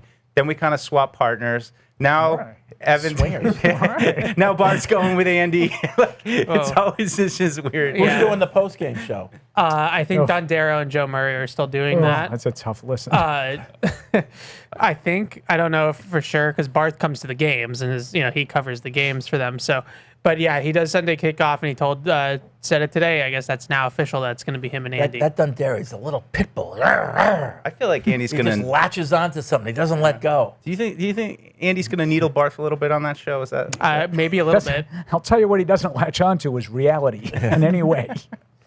Let's see. Eric in Rochester, New York. I like Booty as much as the next guy, but I don't fully understand why so many fans are this upset over the Booty trade. Beside the fact that he is one WAR, they actually developed. wide receiver. What? Come on, guys, proofread. Over his career in New England, he has less than 80 catches and 1,200 yards total. I get he came up with some big plays, but can't that production be filled by somebody else? During his 3 games he missed last year, it's not exactly like the team's offensive production went down. Like if Romeo Doubs doesn't, at the very minimum, double that production, I'd be very surprised. Yeah, that's. I mean, last time you saw a lot of fans saw Booty, he was making great catches in the playoffs and contributing to that playoff run. But just take it from us. If you're sitting out there watching AJ Brown and Romeo Doubs in this offense now, you're kind of like, Keisha Booty. I was thinking about it though, and not to beat a dead horse, but AJ Brown aside, if it's a big play needed in a big game, I don't think there's anyone else who was currently on this team I'd want to throw it to other than Booty. Well, I think Romeo Doubs is developing the trust the last couple of weeks. That includes Hollins, It's an opinion. anyone that I was mean, on the team. Yeah. I just felt like Holland- last year when they threw the ball to all the receivers caught it. Except for Kyle But I Williams. qualified that in a big play needed in a big game, crunch time. Yeah, I mean, he had a big, he had the big one in Houston. He had I a don't big know what catch to tell against you. Seattle. He got I mean, 33 early on. passes. Yeah, like the big one in Houston. True. Yeah. Pop Douglas also caught a 4th down play on Houston. That Which I've pointed out he many housed. times, and I'll do it again in about was just 2 Kyle hours. Williams caught the Perfect one throw. in Baltimore, which is one of the best plays of the season. Everybody has caught some passes, but But the efficiency numbers. But do you agree with me? What I'm saying, no, I don't. I'm saying the efficiency numbers for Drake May last year were through the roof, regardless of who he targeted. I didn't feel any better when he threw the ball to Booty than I did when he threw it to Diggs. You're in the huddle. You're in the huddle with last year's wide receiver lineup. Okay. Who can you go to All of war a sudden, with, Paul? Diggs is hurt. Who are you going to? Fourth quarter, you need that touchdown. Last year, Yeah. Booty would have been 2. Thank you. That's what he was. He was the second receiver last year. That's what I'm saying. No, you said now right he's now. gone. You said it, Yeah. but now they have a different cast. Yeah. So now I think in that situation, because I don't know what Dobbs would do in that situation. I think Had a great playoff game against Yeah, Chicago. I think he still might be 2.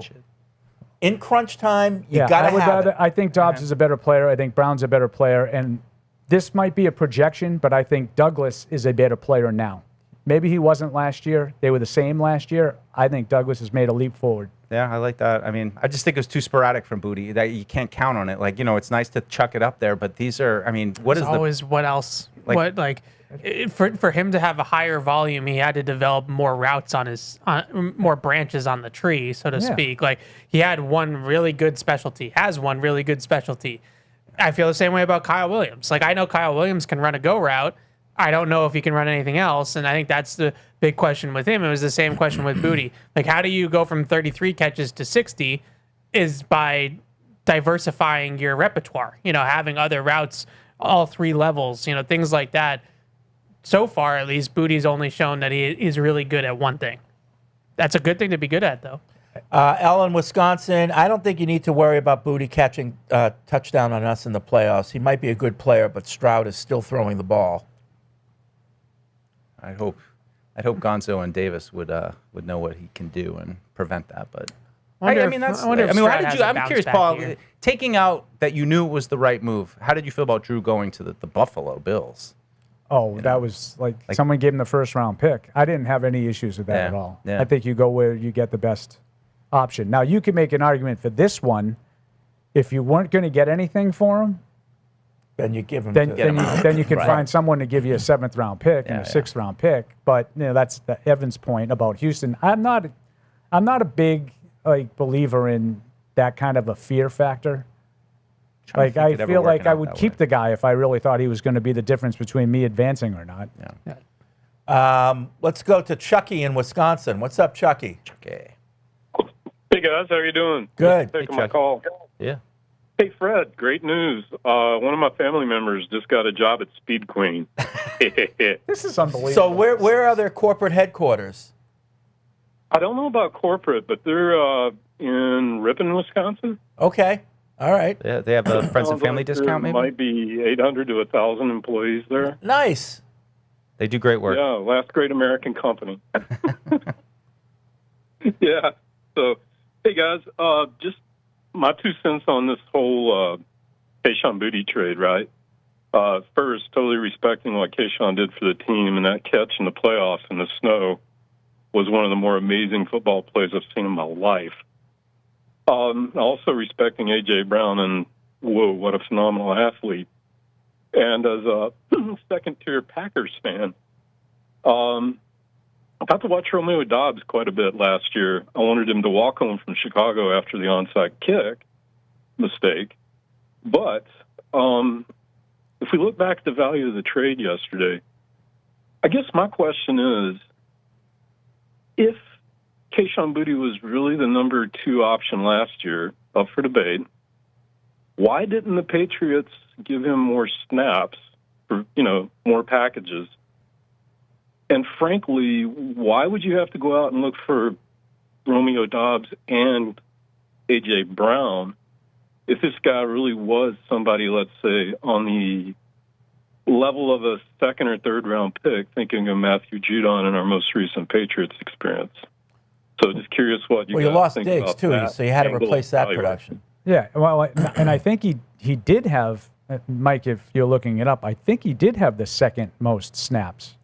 Yeah. Yeah, you said he over did. 60. I think he might have had the 60 most. cents. You might have had the most. I think it was him, Hollins, Diggs. Because Diggs, remember, was not a full-time player, really. So the question to ask, and I was about to start before we went back to we can talk about how he's the guy you feel best about. Well, Drake May only threw it to him 40-something times. Thanks, Chucky. So why was that?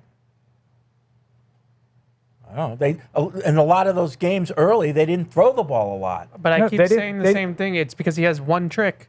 Like, what else are you going to throw him? Exactly. Like, No, I understand, but in some of those early games, I think they threw the ball like under 30 times. Okay, but why did they throw the ball 60-something times to Mac Hollins and only 40-something times to Boutte? Like, how many more times are you going to throw him a go ball down the sideline? Exactly. Like, that's whenever we had the conversations of how to increase Boutte's volume and get him the ball more, it always came back to, with me, is what other routes on the route tree is he good enough at to run that he can get targets out in those routes, slants, in cuts, crossing routes, whatever. But like, it was always a fade. It was always a go or a back shoulder or something like that. You can only throw so many of those. Like, you're not going to throw him 10 of those. He's kind of a niche player. He's good. He's good at that niche. Yeah. And I like Booty. This is going to sound like now that he's gone that we're trashing him, and I don't think we are. But I understand that they looked at it and said, we need to be better than that. Yeah, Mac Hollins played 632 offensive snaps, 68%. Booty was second, 578, just behind him, 67. And Diggs was 566. Right. So just 12 snaps behind Booty. So those guys all had roughly the same amount of snaps, yet Diggs was targeted 100 times. Hollins was, I think, 67. And Booty was 46-ish, 45, 46. 46 targets, 33 catches, yeah. It's amazing. Yeah. If only I could harness this for good. Why is that? Like, my question would be to Drake May, like, why did you feel like that needed to be broken down like that? And I think Evans got it. Like, he's not the guy that runs open all the time. He does kind of one thing really, really well, and it was a very valuable thing. He had 6 touchdowns last year. It was a very valuable part of the offense. 17 yards a catch. I think that they feel like they can be better than that. Yeah, or at least they can replicate that skill set with Kyle Williams, which I think is, you hope is the. Right. I mean, he drafted the guy in the 3rd round. You hope that he can just catch 30 passes. But I'm looking at it as Dobbs is going to more than double that production. Mm-hmm. And then you're going to have the niche guy in Kyle Williams who can probably catch 3 or 4 bombs for touchdowns right during the course of the season, like he did last year. I mean, maybe it won't be 6 for 17 yards a catch or 16 and change, whatever it was, but he might be able to give you that sort of, once in a while. I look at Kyle Williams as a guy who every game they're going to send deep at least once or twice. And then maybe every 3rd game he catches one. It's there. They might just run him deep, and he might just be, for the love of the game routes, and, he's opening up stuff for everybody else. Mm-hmm. Yeah, I think that's the biggest thing, too, to Fred's question at the beginning of the show, like, why can't you have all 3 of these guys together? Those clear-out routes are important. Like, if you don't have people that are clearing out defenders and stretching the field vertically, like, that's how you get the guys who you really want to throw the ball to. That gets those guys open. So, having guys like Kyle Williams, having even Pop from the slot, like, those guys are running a lot of those types of routes that are just kind of clearing space for where they really intend to throw the ball. And I think that's a big part of it, too. But I would like to think that Kyle Williams could replicate the production that Kayshon Boutte had last year. Yeah. And if he can't, then that's not a great 3rd-round pick. Like, that, a guy that was drafted in the 3rd round should be able to give you, 4 or 5 bombs a season. Sabah in North Carolina, what's up? Hey, guys. Sorry I hung up earlier by accident. I kind of hugged my phone in it. It's all right. So sorry about that. Hey, I want to know how to get on the T-shirt list. I'm wearing my I Love Drake May T-shirt. I got my birthday last week. What's the T-shirt list like? I've been hearing some people get T-shirts. Do I qualify for that? Well, you got to, have some amazing take or, something like that. You have to earn it. Okay, let me see if I can earn it now. They shouldn't have got rid of Booty or Diggs. I mean, I know it wasn't high volume, but the quality of what they did, they were like the glue that put all the pieces together. Every time you needed a really big play, Booty and Diggs seemed to come through, and I'm mad that they got rid of both. Why couldn't they instead get rid of wrong choice Williams?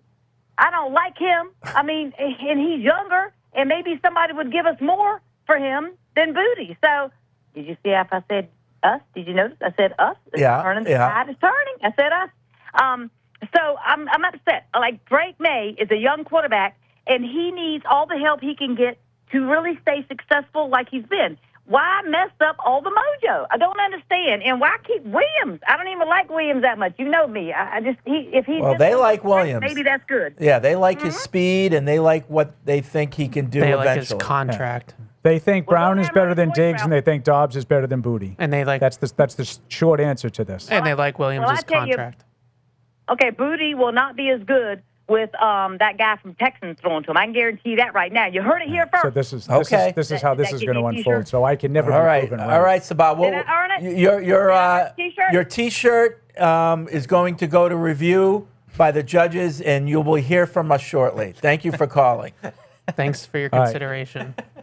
I want to make a preemptive strike. Uh-oh. So somehow Nico Collins is one of the best 10 receivers in football with that stiff throwing him the ball. Okay? So when Kayshon Boutte continues to be sort of this, like a complementary kind of piece to the offense, can we not blame it on C.J. Stroud? Can we do that? Like, it doesn't hurt Nico Collins. Is he a long ball threat? He's an everything Nico, threat. right. He's one of the better receivers. Okay. I mean, Beast. at minimum, he's a top 20 receiver in Top football. 10. Yeah. I think he's top 10. He's a monster. But I'll even submit maybe he's only top 20. What, did he play in the playoff game, Paul? I forget. No, I think you know that the was answer. one of the to ones that. that were missing. I think you know the answer to that. I think C.J. Stroud bounces back a little bit this year. He had I do. 2 horrific playoff games. Yeah. That's not indicative of his entire career. And prior to that, in the playoffs, he had actually played reasonably well. And they Now, maybe he's broken. The offense has been broken. The coordination's been broken. The line has been broken. But maybe year 2 with Nick Caley. Nick Caley, I was going to bring that up. You know, Yeah, I mean, I think he some was. familiarity I'm not there. sure if he was totally ready for it last year, and I think that might have played a role in why Stroud backslided a little bit. But the line has been their biggest issue. Like their offensive line has been kind of in shambles, and then I've never seen anything like what Trent Brown did to them in that playoff game, and that bothered me, and it still bothers me. Like you go through pregame warmups. Not and today, then you coach. say not, and then you tap out right before the start of the game and make them completely put the line in a blender to figure out how to get through a playoff game, no less. And then CJ Stroud's under constant siege and has the worst game of his career, and we all think he stinks. So. No, I mean, he certainly stunk in those 2 playoff games. He And did. I'll say 2. It wasn't just he was just as bad In against the Pittsburgh, Pittsburgh. yeah, he was. Richard in Attleboro, will legal seafood only be available during games? Would love to grab a lobster roll on my grocery trips to Patriot Place. Yeah, that's only during games. I mean, just go to a legal seafood restaurant. They're all over the place. Yeah. You know. Besides that, just want to give a shout out to the social media team this year. They've been phenomenal compared to previous years, as well It's as okay. They get enough. all of training camp videos and coverage. Good job. Shout out to the admin. Good job, admin. Yeah. Let's see. Little listener on listener crime. You know, I love that, I right? love it. Yeah. Jay in Minnesota. We all know that Christian in LA is the villain of all the listeners. I would say that he's overdoing the role, and it's stale now. Uh-oh. My least favorite caller now is Herman DC. He always has to start with, "What's up, fellas? I have 2 quick questions for you, and they are never quick." It's always this weird merry-go-round of gobbledygook, and it annoys the ever-living hell out of me. I will have to say he does spark good conversations with the question most of the time when he finally gets to it. So there you go. Little Okay. Is it little time insult for couched with a compliment. Is it time for a rebuttal? It might be. On the phone is Christian in LA. And by the way, Christian, I know you called one of the morning shows yesterday morning or this morning. Cheating on us, huh? No, I didn't call the show this morning. I heard you. So it seriously wasn't me. I was going to call Catch 22, but I didn't call. No, I mean, whoever it was, if they said something that sounds like me, Well, yeah, it was someone that sounded just like you, can't and they pull it had off. just as bad a call. So it had to be you. Well, I'll try not to have as bad a call, or not to be the quote-unquote stale villain. Hey, first of all, guys, you know what? I would love to sponsor a blind chowder taste test that I will pay for you guys each to name your 3 favorite chowders in New England, and let's have a blind taste test and see how it stacks up. Of course, legal seafood should win, and I think they will, but let's have the blind taste test. I like anyway. that. I'd like to see you guys do that. It's a lot of clams. We'll sponsor it if you guys say it's okay. Well, I don't know. It's a little tough. I don't want to. No, We can't give other places. You know, legal seafood pays for their place in the sun. Right. We can't be sharing that with other. Plus, nothing competes places. with legal seafood. I don't even know where you would have other competition from. Are there any? There isn't any. There's no competition. I think Christian Ollie's trying to prove a point Although here. Christian, when I went to LA, I noticed they put bacon in the clam chowder. Oh, they Is do that here somewhere in some places. That was new for me. When you go to LA, they don't have good seafood, so that's okay. Yeah. The other thing we do here in LA that a lot of people don't do, I even thought about starting a truck someplace, is we put bacon around the hot dog. Bacon wrapped hot dog. If you never had a bacon wrapped hot dog, forget about it. Your life will change once you do it. Anyway. Now, what do you put on that, Christian? I put on the those red grilled onions that they have in nice. New York City. Yeah. Those, the mustard. And here's the thing they do here in LA.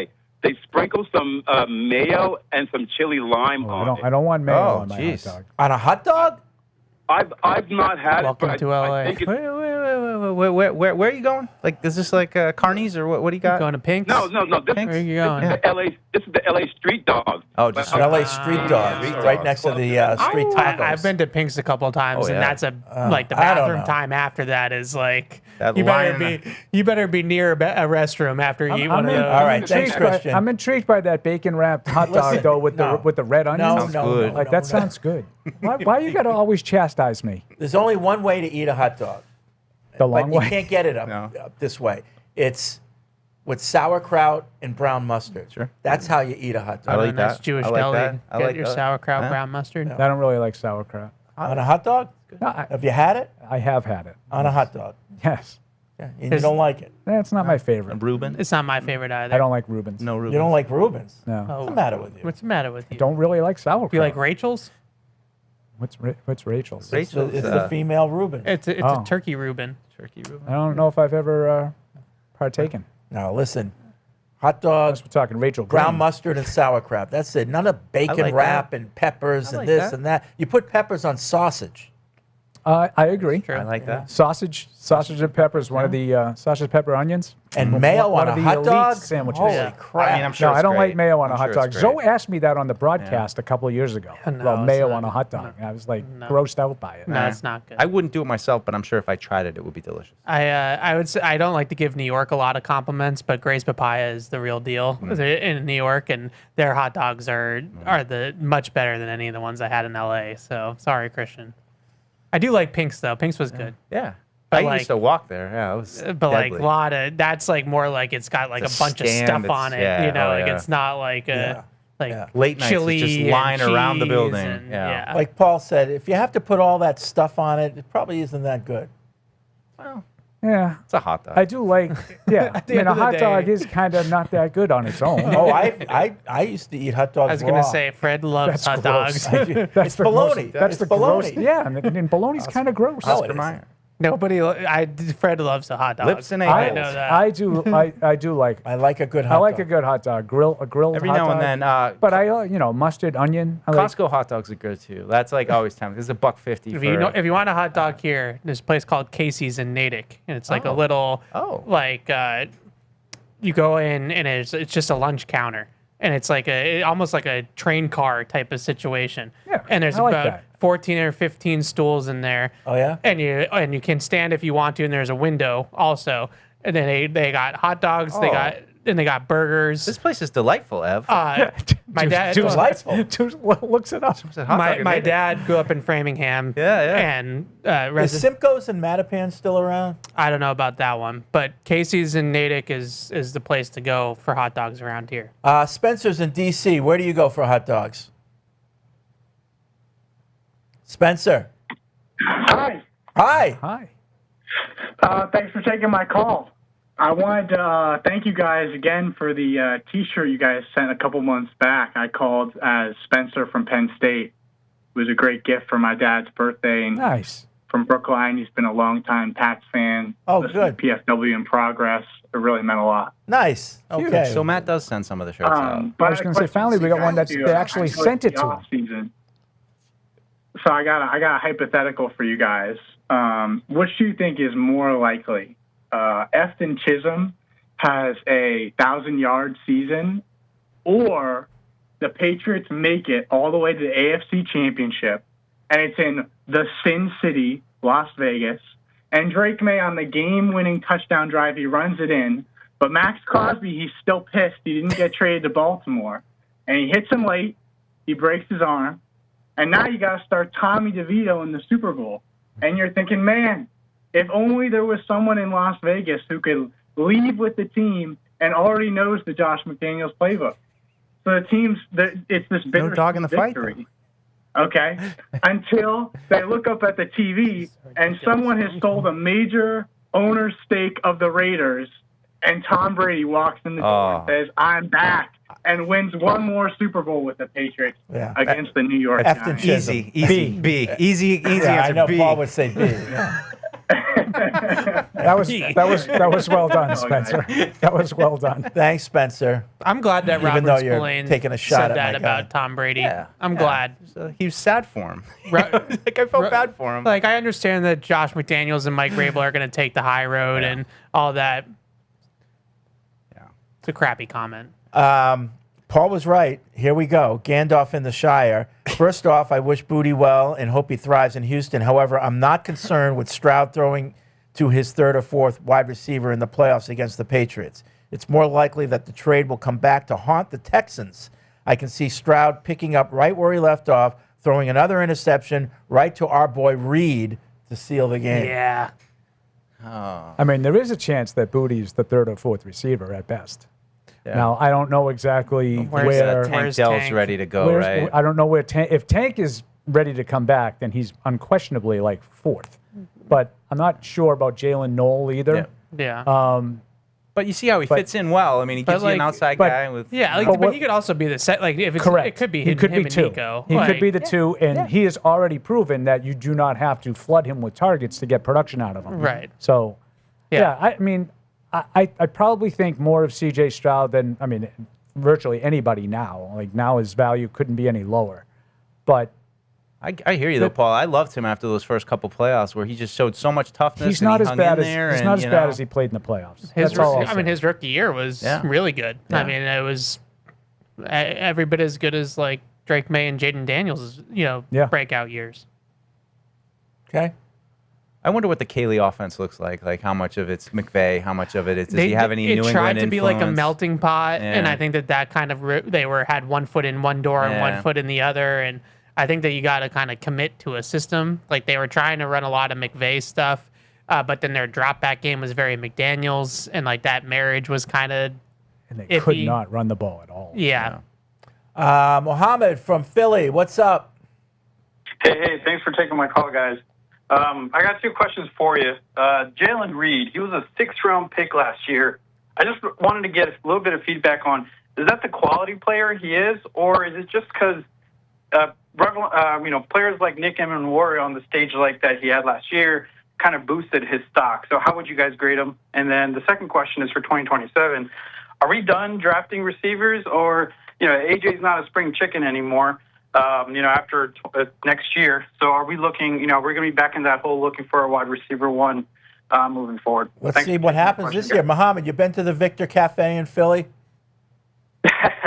Great place. Yeah, it is good.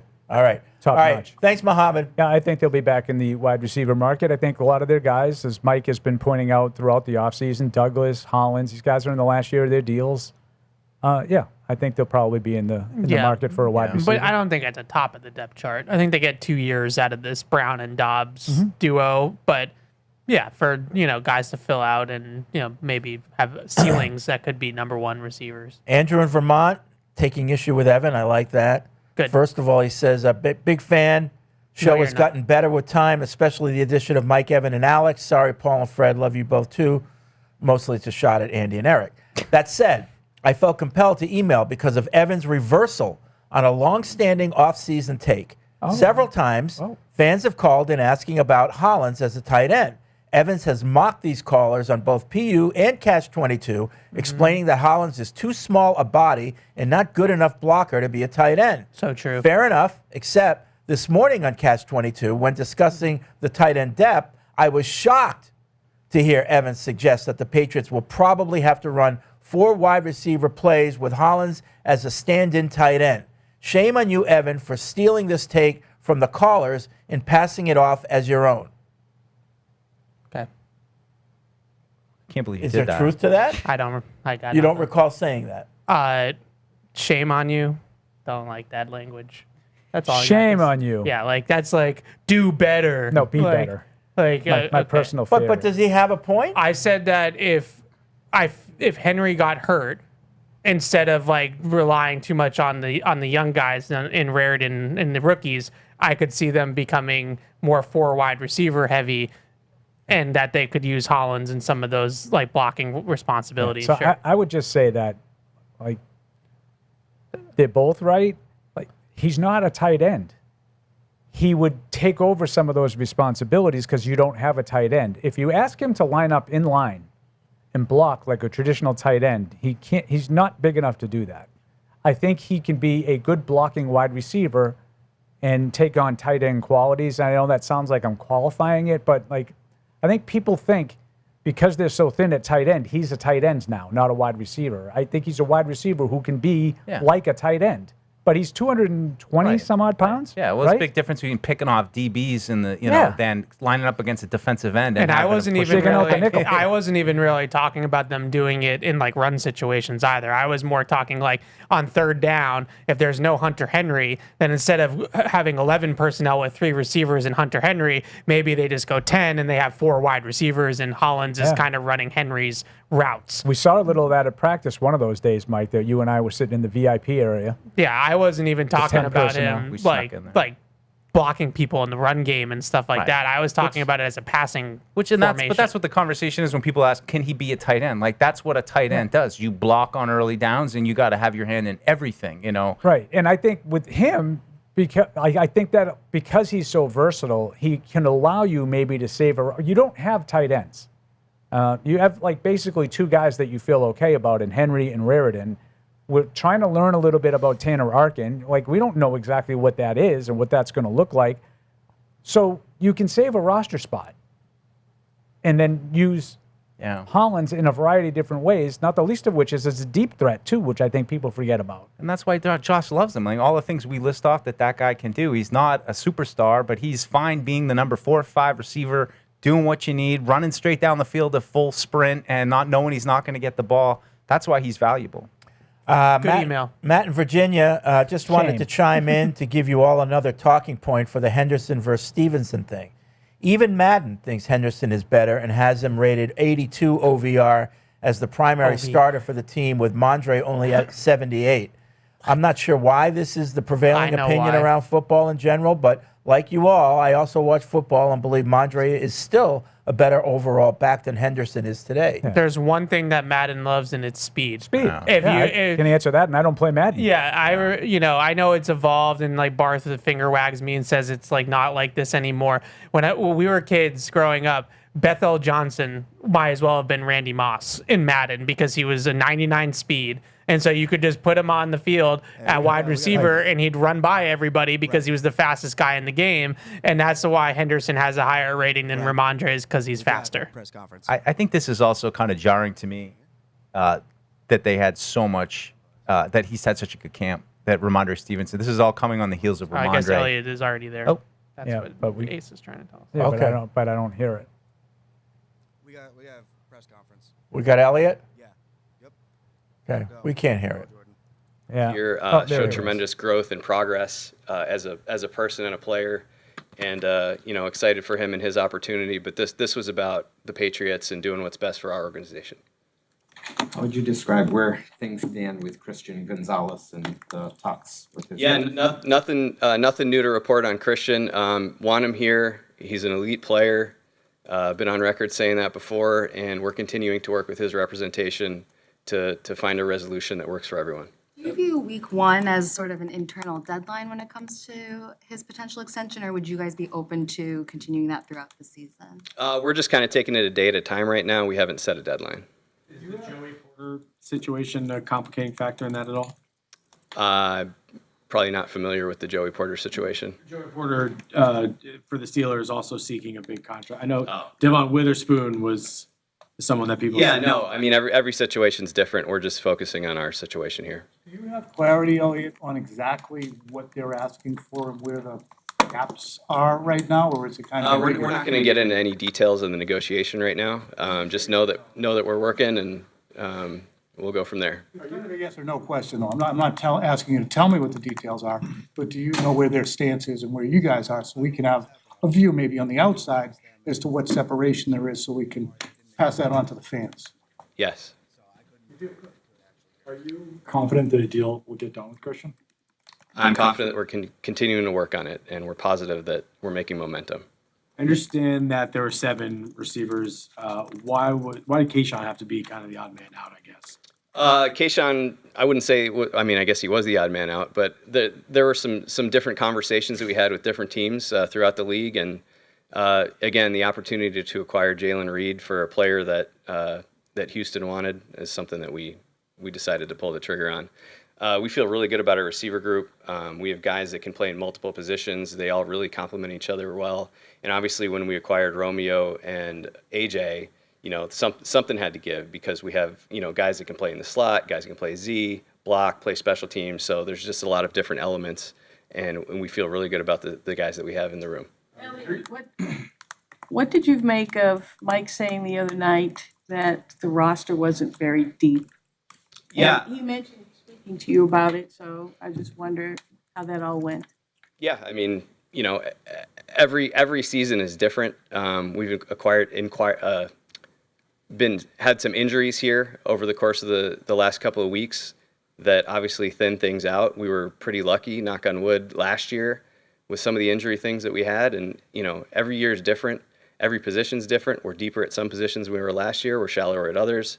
And this time of year is a great opportunity for the scouts and for us to, work the phones, talking about different trades. Obviously, you acquired a safety yesterday, which helped increase the depth in that room, and just have opportunities to make the roster deeper in the areas that we feel like we need to. Would you say, yeah, would you just say that the roster being thin is a result of poor drafts in the past, or is it a combination of things? I think it's probably a combination of things. Obviously, other than Drake and Marcellus and Del Pettis, the 2024 draft obviously didn't, net the results that we were hoping for there. And, those things all kind of pile together and create situations where we're needing to upgrade from outside the building.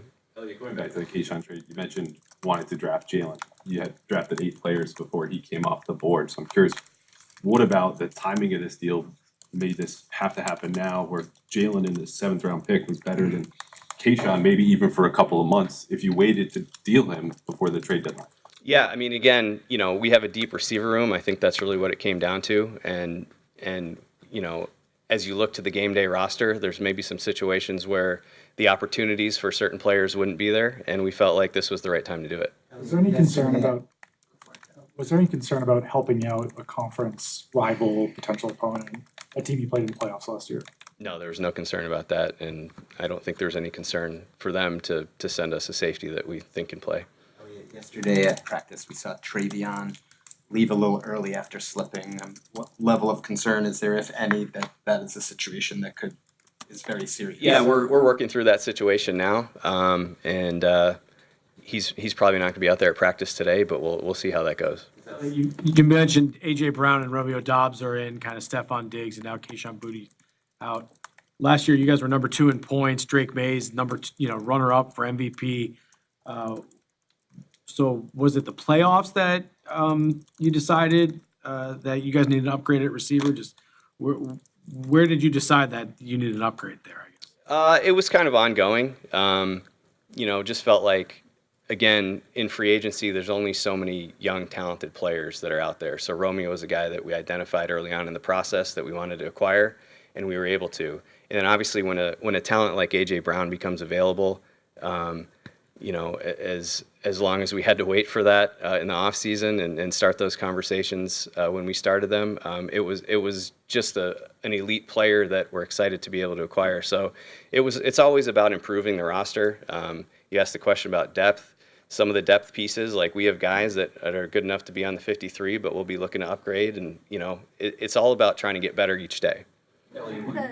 Christian, is there any concern at all that if he doesn't have a new contract for the season, you'll get something less than the full version of Christian, whether he's protecting himself or mentally he's just not fully there? Is there any concern on the team's end that if he doesn't have a deal, he might be a different type of player? No, he's a tremendous competitor. He wants to be the best at his position, so there's no concerns like that. You said you're making momentum with those negotiations. What does that mean?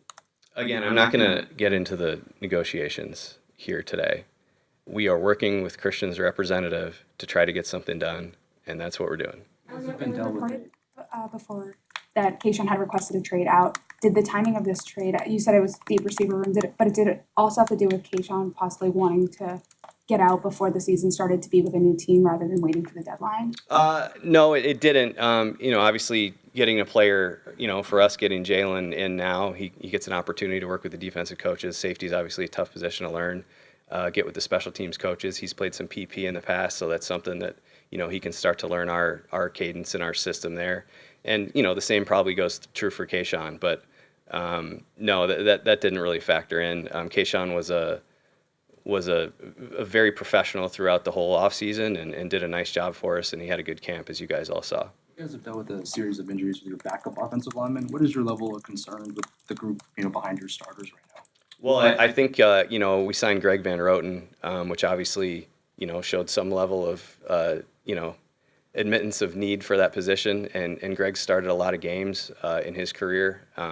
Have some background with Greg. We signed Greg when I was in Green Bay in 2012.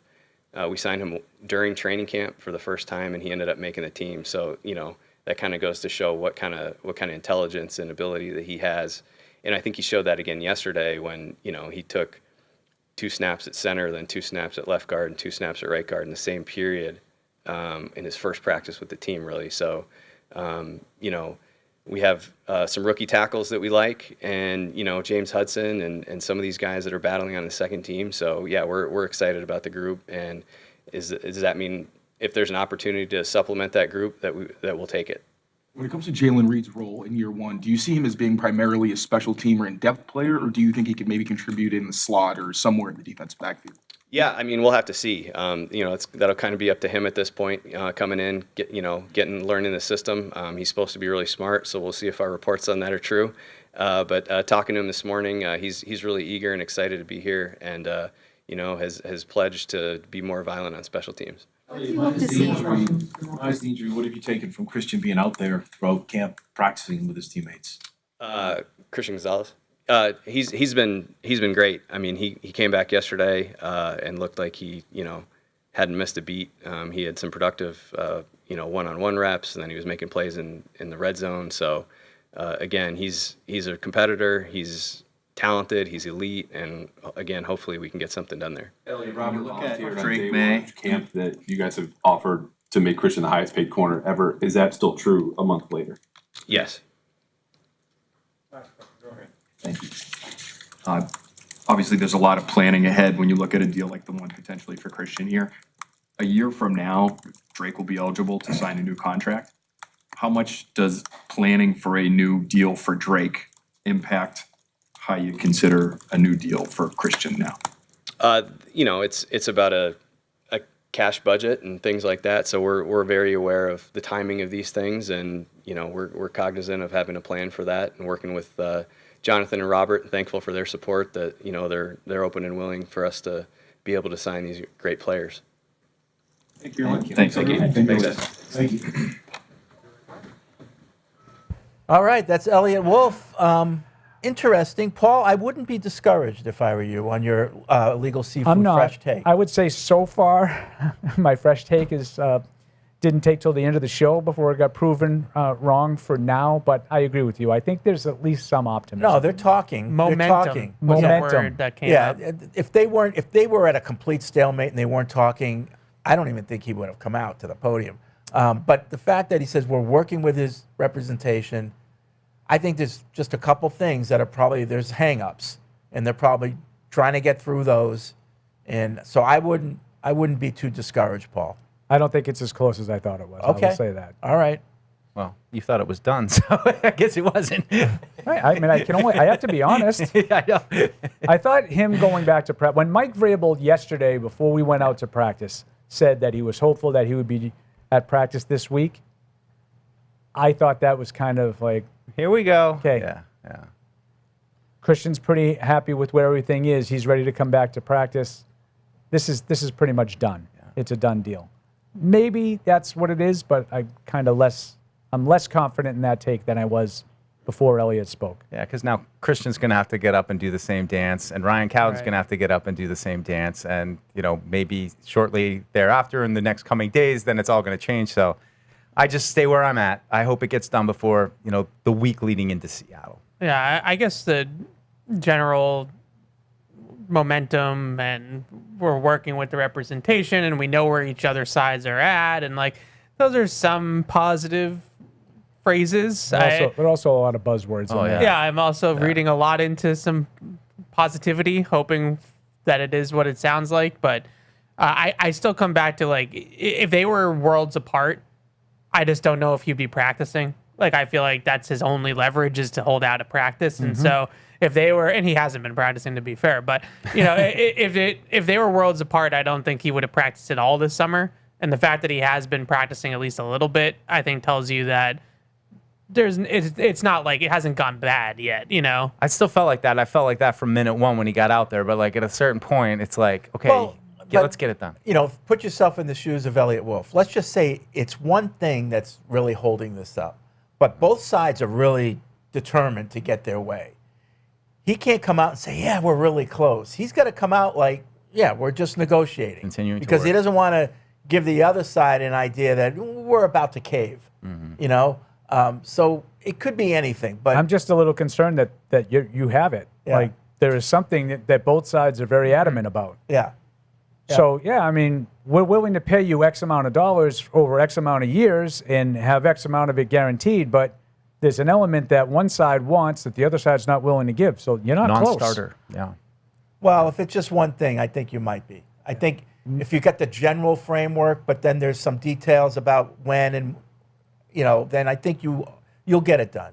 You'll Yeah. get it done. I mean, I feel like it's just when the money comes in. Like, they probably have a number, but it's like how much comes in this year, how much is Feels like guaranteed. that's- Those are the I'm feeling little like details. guarantees are an issue. I feel like that's the money thing there, Deuce, is like, is it year 4 and 5 that he's getting the bag, or is it year 6 and 7 that he's getting the bag? And like, when does that money, actually hit the bank account? And that can be difficult with these types of contracts, because not every team will just give it to you up front. Oh, yeah. A lot of teams make you earn it on an escalator, and you have to earn it, throughout the life Well, of the even contract. the Witherspoon deal is, kind of structured in such a way. But Witherspoon got the bag, though. He got two for 59 right out of the chute, which is like that's the real money. Yes. That's the number that we're really talking about here. And I don't know if the Patriots are at 2 for 59. But, like when it first comes out, he's getting $100 million guaranteed, and he will if he plays. He will get or that. guaranteed for injury, right? Right. Yeah. Right. Which is why my definition of the word guarantee is vastly different than a lot of people who cover football for a living. Right. My guarantee is no matter what happens, if he gets cut tomorrow, he gets that number. Right. And that's the 2 for 59 number. Correct. Right. 59 he got, which was a 59. big jump over what McDuffie got, 50. Yeah. So that, I mean, to Evan's point, he kind of got the bag. That's a pretty good I sizable don't think any leap. of us would. No, but I mean, sneeze $9 million more guaranteed than the next closest guy, I think is a reasonably significant gap. And the framework of when Yeah. it gets paid. Like, it's not like he's waiting until the 5th and 6th year of the contract. He got a raise this year from Seattle to get real market value money in the 4th year of his rookie contract. So that's always the big one, because teams are like, well, we have team control. Like, we have the 4th year, the 5th year option, the franchise tag. Like, why are we going to concede the money up front? And the player obviously wants the money up front. Just give me my money. Dolly Parton died. Oh, really? Yeah, she wasn't doing too well. 80 years That's not old. good. Yeah. Music legend. Don't like that. R.I.P. Yeah. One of the greats. She still, she was it like Thanksgiving or something last year? Dallas. Yeah. She still brought it. Yeah. Well, thank you for making us abreast of that news. Well, we've been talking about booty all day, so I figured we'd round it out. Still's a Belichick line. We were abreast of that. You got it. Do you remember that? No. It was after the Janet Jackson thing in the Super Bowl. Oh, really? Yeah, he was on Letterman or something. And he had that, Dave's you know, Raiders. that smile that he used to have when he was really happy with himself, which is pretty much always. That's such a Bill joke. Oh, Like, yeah, we were abreast of that. And then everyone just Howdy. fell out of their chairs. Of course. And then they wrote He's the op-ed worst. pieces about how wonderfully creative it was. Right. All right. that's going to be it for this edition How I got there. of Patriots Unfiltered. You already had Catch 22. If you missed it, you can catch it on the Baron Morton rebound. hang times. Okay, so tomorrow, nothing. Team is traveling to Cleveland. On Thursday, pre and post game show. The award 6:45. The award-winning pre and post game What show award with did- Jack Webb What did and we Troy won an Brown. award? What was that? I have to say, I gave it an award. I'm not even blowing Do you smoke. still hear like the it's been very good. insistence of the disrespect that this is like the pre and post game show with Jack Webb and Troy Brown? I thought it was really On good. the show, I allow Mike to be on with me. Paul's feeling like and you credit secondhand news two here. newcomers, two noobs. They've dramatically changed it and made it. I figured you'd pick up on that. It's like the third time you've done it. All right, but it is we had fun on the post game We had show. fun. We always have. I always have fun when you come down Oh, with yeah. your We had a good donut. time. Have you talked about Kindle Vildor yet, though? That was good. I like that. All right, so Thursday pre and post game show. Tomorrow, Nothing. no, Nothing. You have the show. You still do. Oh no, wait, Tomorrow's nothing. I'm in season mode already. You're like- No show tomorrow. All right. We'll see you next Tuesday.